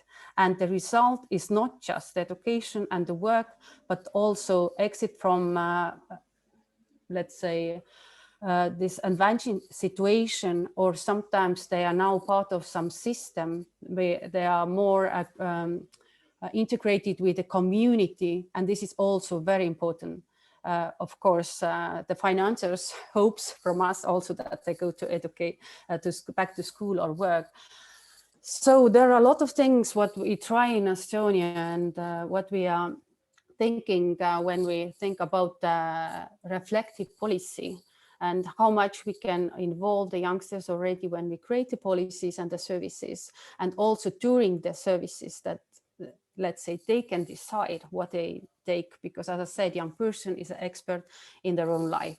So that was the thing I wanted to share. And maybe the last word, very often we think that was it our work, was it good or no? And we always take that as a system side, or analyze it system side. But this is also the thing we would like to change. Our contribution depends on the value we can create with our professionalism based on the needs of the young person. So they said this answer, let's say. So thank you. This was my 10 minutes. And I hope I just open some ideas, and we can discuss it in the future as well. And I keep you confirmed, or let you know how we finish or with this Moodle. So thank you. Thank you, Heidi. It's a very good presentation. And if I look at keywords of co-production of services, community-based services, and youth-oriented, I think that you succeeded to do a very good job in Estonia. And maybe we can have a good example on how to do this in our countries, because we have a system that don't look at the needs of young people, but look at what the system can offer and put in the program. Thank you for all.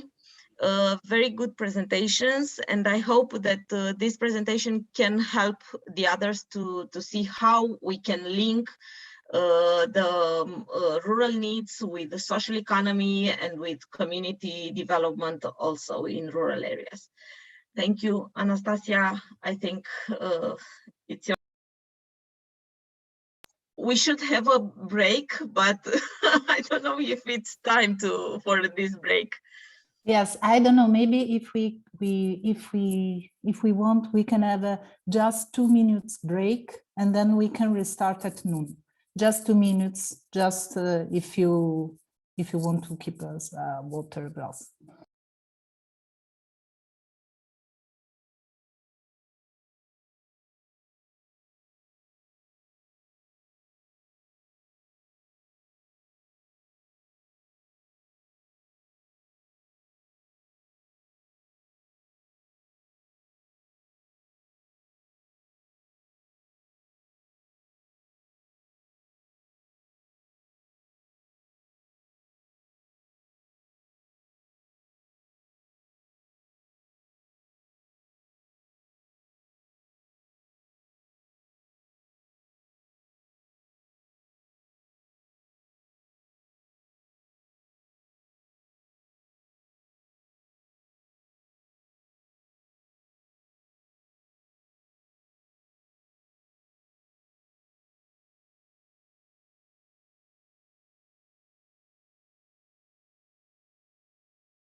So just 2 minutes break. I think that we can start with the last panel.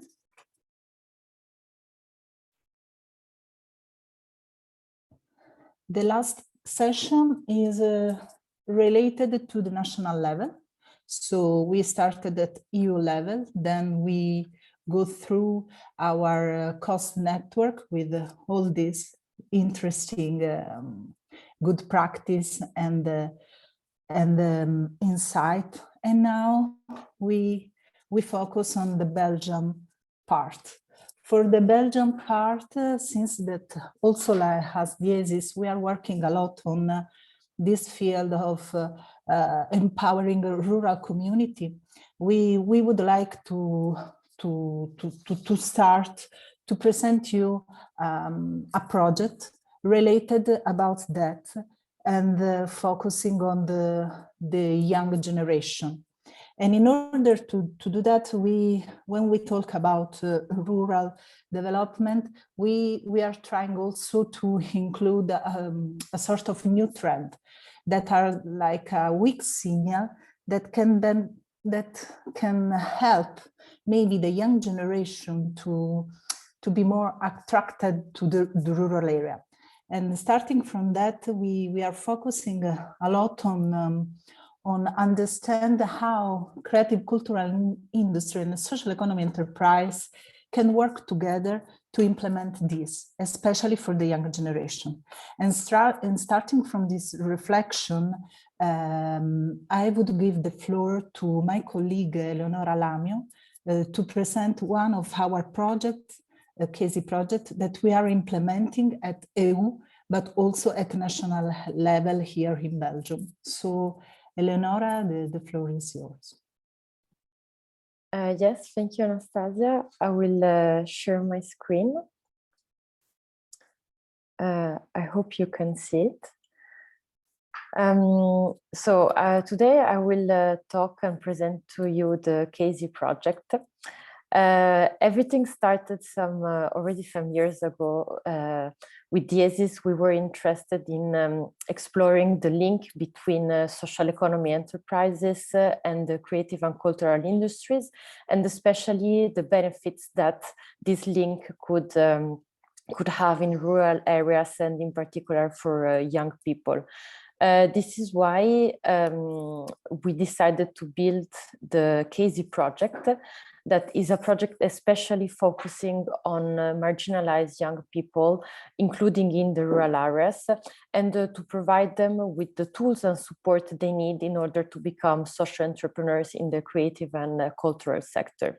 The objective of the project is to create these tools addressed in particular to youth and professionals working with young people. It's a project funded by the European Commission, by the Erasmus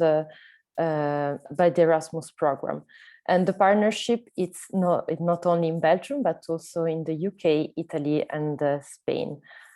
So you can see here our partners. It's YARS from the UK, Fondazione Tribuzza from Italy, and Caminos from Spain. My colleague Elena will also link the website of the project, so you can find more information.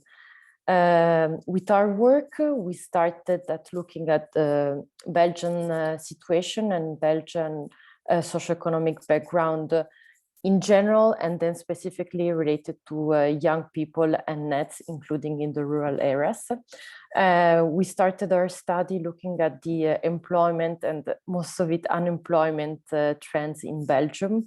And as you can see here, there are several differences related to the geographical particularity of Belgium. So as you can see, the unemployment rate is higher in the Brussels region and Wallonia.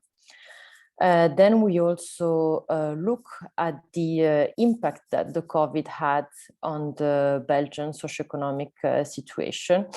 And it's true that COVID had an impact in the Belgian landscape, but it was less important than in other countries, even if unemployment rate increased both for young people, but also overall through all ages. And especially it also hit people that had a higher education in general. Then we, as I mentioned before, we focus on young people to analyze the young people situation in Belgium. And once again, compared to other countries, Belgium, the situation in Belgium is can be defined as positive if we compare it with other EU member states. Nevertheless, the unemployment rate in 2019 stood at 16%. And we could see also that 8.1% left school early, and there is a significant difference between men and women. And related to the need situation in Belgium, we can see that 9.2% of people aged between 15 and 24 were not in education nor employment. And once again, we have a significant difference between men and women, but also between the regions of Belgium, where we can see that Flanders have a lower rate of nets compared to the Brussels regions and Wallonia. I inserted here a graph of the evolution of this phenomenon through the years. These are all sources from the StatBel, which is the Statistical Belgian office. And you can see that the number of nets decreased in the early 2000s and stabilized more or less in the last 10 years. I would have wished to have more recent data related to the COVID year, but unfortunately, they're not available yet.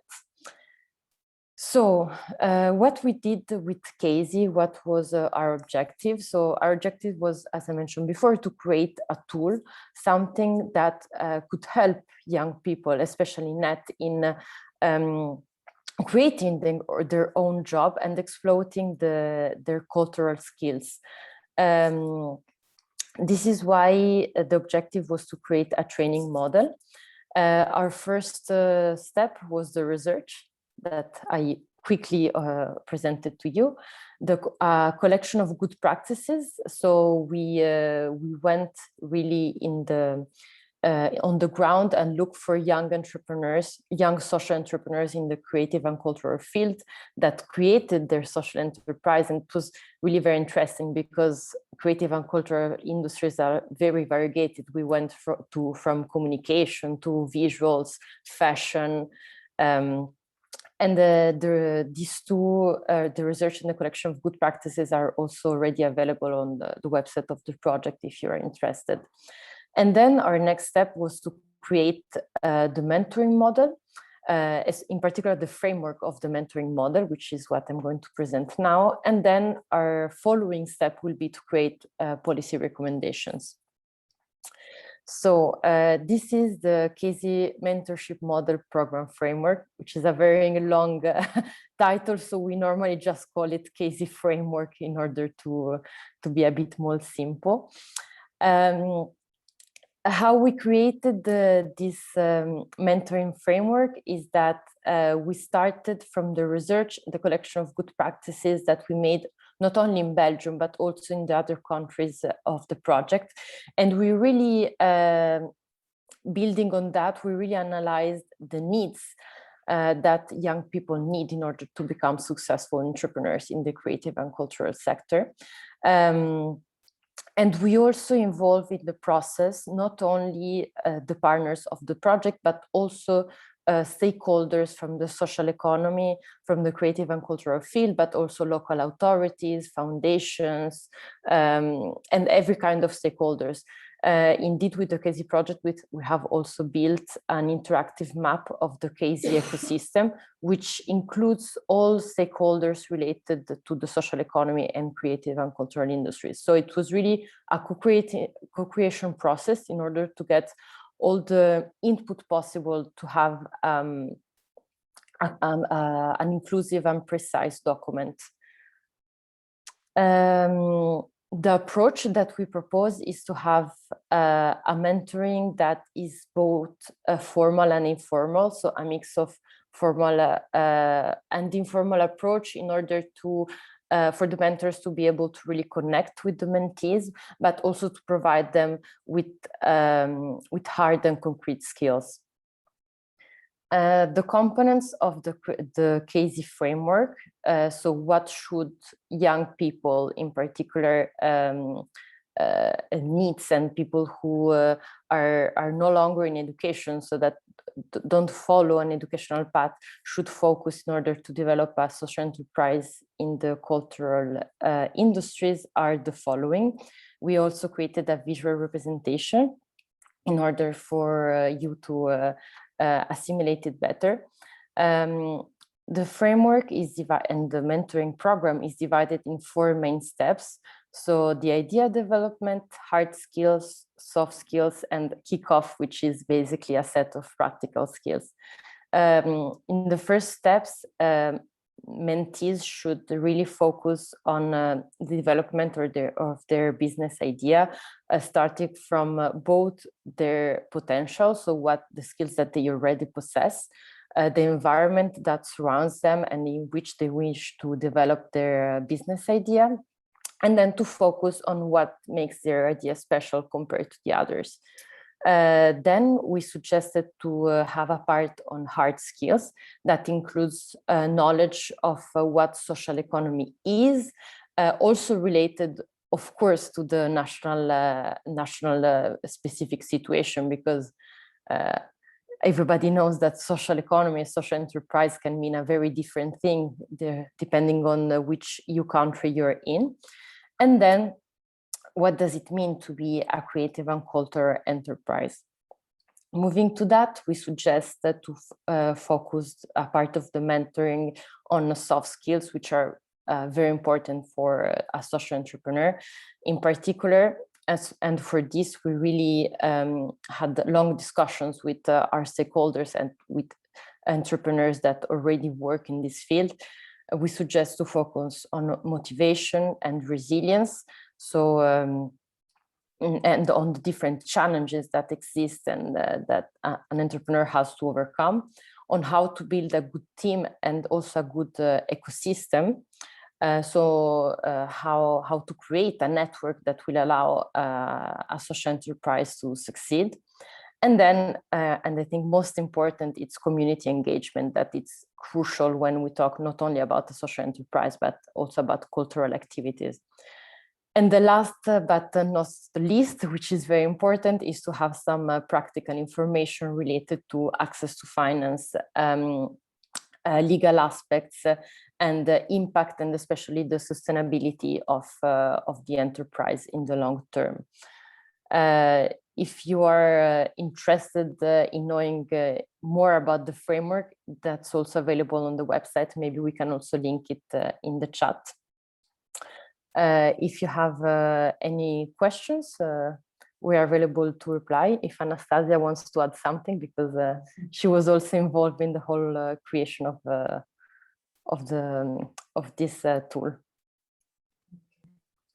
Thank you so much, Eleonora.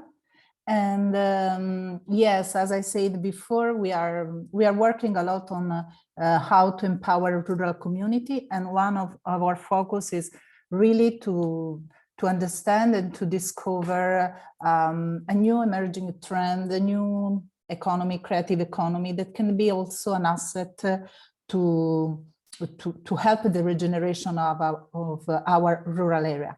But not only this, but another key element that we would like to highlight is also the change the narrative, maybe, of something that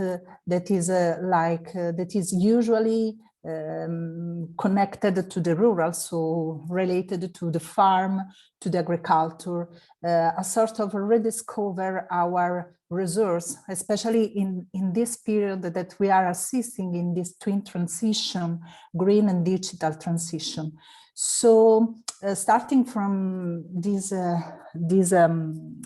insight, I would like to invite to share with us the experience of Bram, that is the president of Growing Green, that is an umbrella youth organization in Flemish, so here in Brussels, about agriculture and horticultural sector.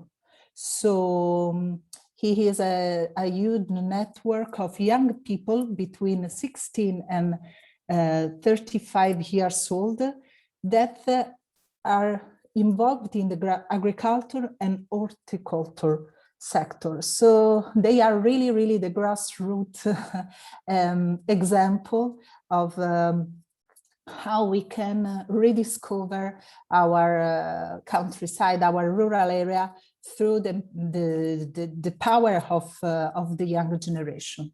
So please, Bram, the floor is yours. All right. Good, not morning anymore for sure.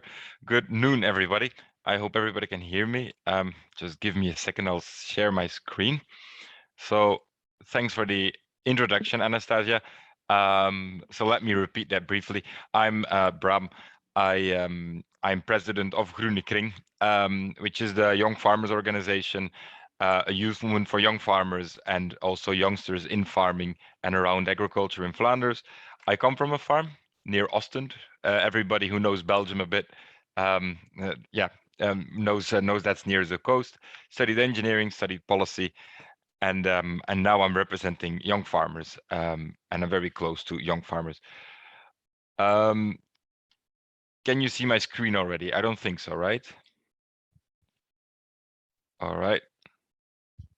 I think now you should be able to see my screen. Yes. Do you see the presentation? Yes, now we see it. Mm-hmm. Okay, perfect. So what we do with Groene Kring, for first, who we are with Groene Kring, we are an organization for young farmers in Flanders. Actually, everybody who has a heart for farmers can become member of Groene Kring. We're the biggest organization that does that, and we represent youngsters between 16 and 35. We have approximately, this number is outdated, 3,500 members all over Flanders.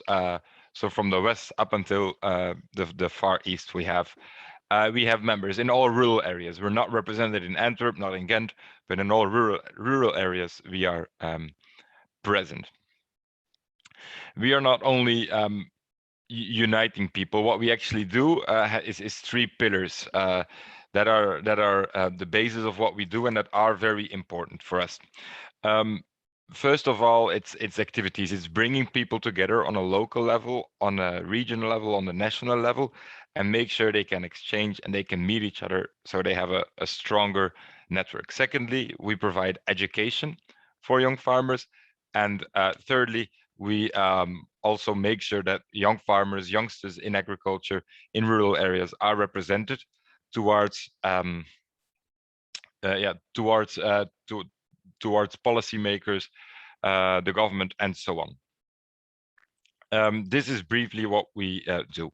So now I will elaborate more.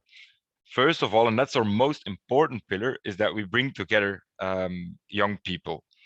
We don't only do that in the evident local manner, in the sense of bringing neighbors together or bringing people from the same village together. We also do that, but we also try to bring people together in that wouldn't know each other otherwise, because those exchanges are obviously the most interesting. If on a national level somebody from the east meets somebody from the west, they have very different views on how to do things, and they broaden their network, they broaden their views. And that is what is important for us as an organization. We think that through providing young farmers, youngsters in farming, with a stronger network, which isn't always very easy in rural areas, that we strengthen them and that we make them able to be stronger as farmers or as people that have a passion for farming. We mostly do that in youthful, playful, and nice manners. For example, mud soccer, a national competition, but also just having a beer together, or having certain competitions with tractors, and so on and so on. The creativity of our local members is almost endless in that sense. Secondly, what we also do and find very, very important is education. We see it as our role to make sure that young farmers, that people with a passion for farming, that they can start their farm, that they can do their jobs well, and that we educate them to do that. Obviously, there's the basic education, the high school, maybe university education. What we want to do is to put on that extra layer on top of that. A part of what we do is vocal training, to help people to have these practical skills. But more and more, we're actually moving away from only vocal training, moving into training that focuses on management skills, on financial insight skills, that focuses on communication, on social skills, for example, because we see that, to drive a tractor, for example, you learn that at home from your family. What you don't learn from your family, it's how to do the financial management of the farm. It's how to make sure that the communications of the farm are working, and that you're selling stuff, or that you're able to explain to the members of your village why you're using fertilizers or why you're using pesticides. So that's what we want to help them with, and what we want to invest in, and how we want to make them stronger. So innovation is very important there. Then a part, that's what you see in the middle, is generation renewal. The reason we also put a lot of effort in generation renewal is that it's quite difficult to get young farmers into farming, and that we believe that only if we can help them to start qualitatively and well, they'll be able to take over their farms, and there's a future for the sector. And we see there's quite some problems there, mostly social and emotional, because it's a family business, it's an emotional business, and that's what we want to facilitate as well. Next to that, and that's something we're very proud of, we also believe very much in international exchange. For a lot of young farmers or young people in on the countryside, you would you would see that they don't go very far. They don't travel a lot. They maybe lived in cities for a while, but the view they have of farming and of the business they have is at their business. And that's why we facilitate exchanges. So young farmers going to here, the Philippines, Mali, I think this must have been France, because in these exchanges, they learn to see farming in a whole different manner. And by seeing it in a very different manner, they're able to also implement things and think out of the box on their own farm, which is very important, of course, in a sector as farming. So that's the innovative ways of education we want to pursue and get better in, and be the leader in Flanders. And second to that, there's also the youth policies. So what we want to do is also to represent young farmers. We want to make sure that young farmers have a voice towards policymakers.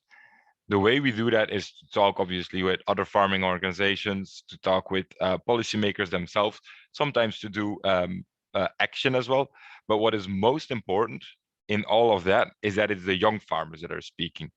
You can see on the pictures here that the people in green and brown, they're the people from Groene Kring, and all of them are young farmers themselves, or people that are in the farming business themselves. And that is what is important, that it's not just somebody speaking, but it's the young farmers themselves having a voice. What we also, and that's not in the picture in the slide, put a lot of effort into is to make sure young farmers are more vocal on social media, maybe in public, that they're able to speak out and say what bothers them, what is difficult for them, what works well, what they're proud of, and not only the organization being the voice, but really making sure that the members, that the young farmers themselves, that they are the voice of young farmers and of Groene Kring. And so another part of the policy making I almost forgot is, which is very important for young farmers, it's the positive image building of farming. As probably most of you know, there's less and less farmers, and farming doesn't have a very positive image due to a lot of reasons. And therefore, it's very important for us to make sure that people look positively upon farming, that it's not just an old industry or an old business, but actually that it's very vibrant, very innovative, but also very with a very good ambience and a very beautiful job to do. We put a lot of effort into that. And the way we decide to do the 3 pillars, so bringing people together, educating people, and representing people, whenever we do that, we try to make it bottom up. If you see, you can surf to our website or find us on social media. Everything we do, it comes from the bottom. It comes from the volunteers and the structure we have. So we're locally, we have branches, regional branches, national branches, and we make sure we have one coherent vision, but the whole group agrees with that vision. And only this way we're able to push and to make sure that that also locally everybody agrees and says the same things. So that is very, very important. If we do an action, if we go to the streets, it will always be a local that asks, okay, should we not do this? And then it goes up nationally, not the other way around. So that is what is very interesting, important for Groenekring as an organization. So I think I had 10 minutes, and they're almost full. So maybe unless there are questions, this is it from my side. Thank you. Thank you so much, Bram. It was really, really interesting, your experience. And as you said, one of the main aspect is to rebuild the positive images of young farmer. So that means to try to understand how to change the narrative to help the young generation to rediscover our natural resource that is also, for instance, for the European Commission, one of the main points of our agenda, if you think about the Green Deal, biodiversity strategy. So it could be a really, really an opportunity. So thank you very much for your experience. Now the last speaker, that is our member, PLS, Pour la Solidarité, is not able to join us today for personal reason, but they send us a video where they present this last project that is a tool for youth need that they are implementing here in Belgium. But since that we arrived at the end of our journey today, I would like to send to all of the participants the link of the video in the next days with maybe all the presentation of the workshop, so you can also see this last case study from Belgium. And so we are able also to finish in time this long journey. Really, really interesting and really, really inspiring. Thank you from all of you. And as this, we keep working on that. We will send you some information about the next event that we will have about rural regeneration in co-organization with Avisa. And also we will keep you updated about all the progress about cost network. So thank you so much to all of you to participate to this really, really inspiring workshop.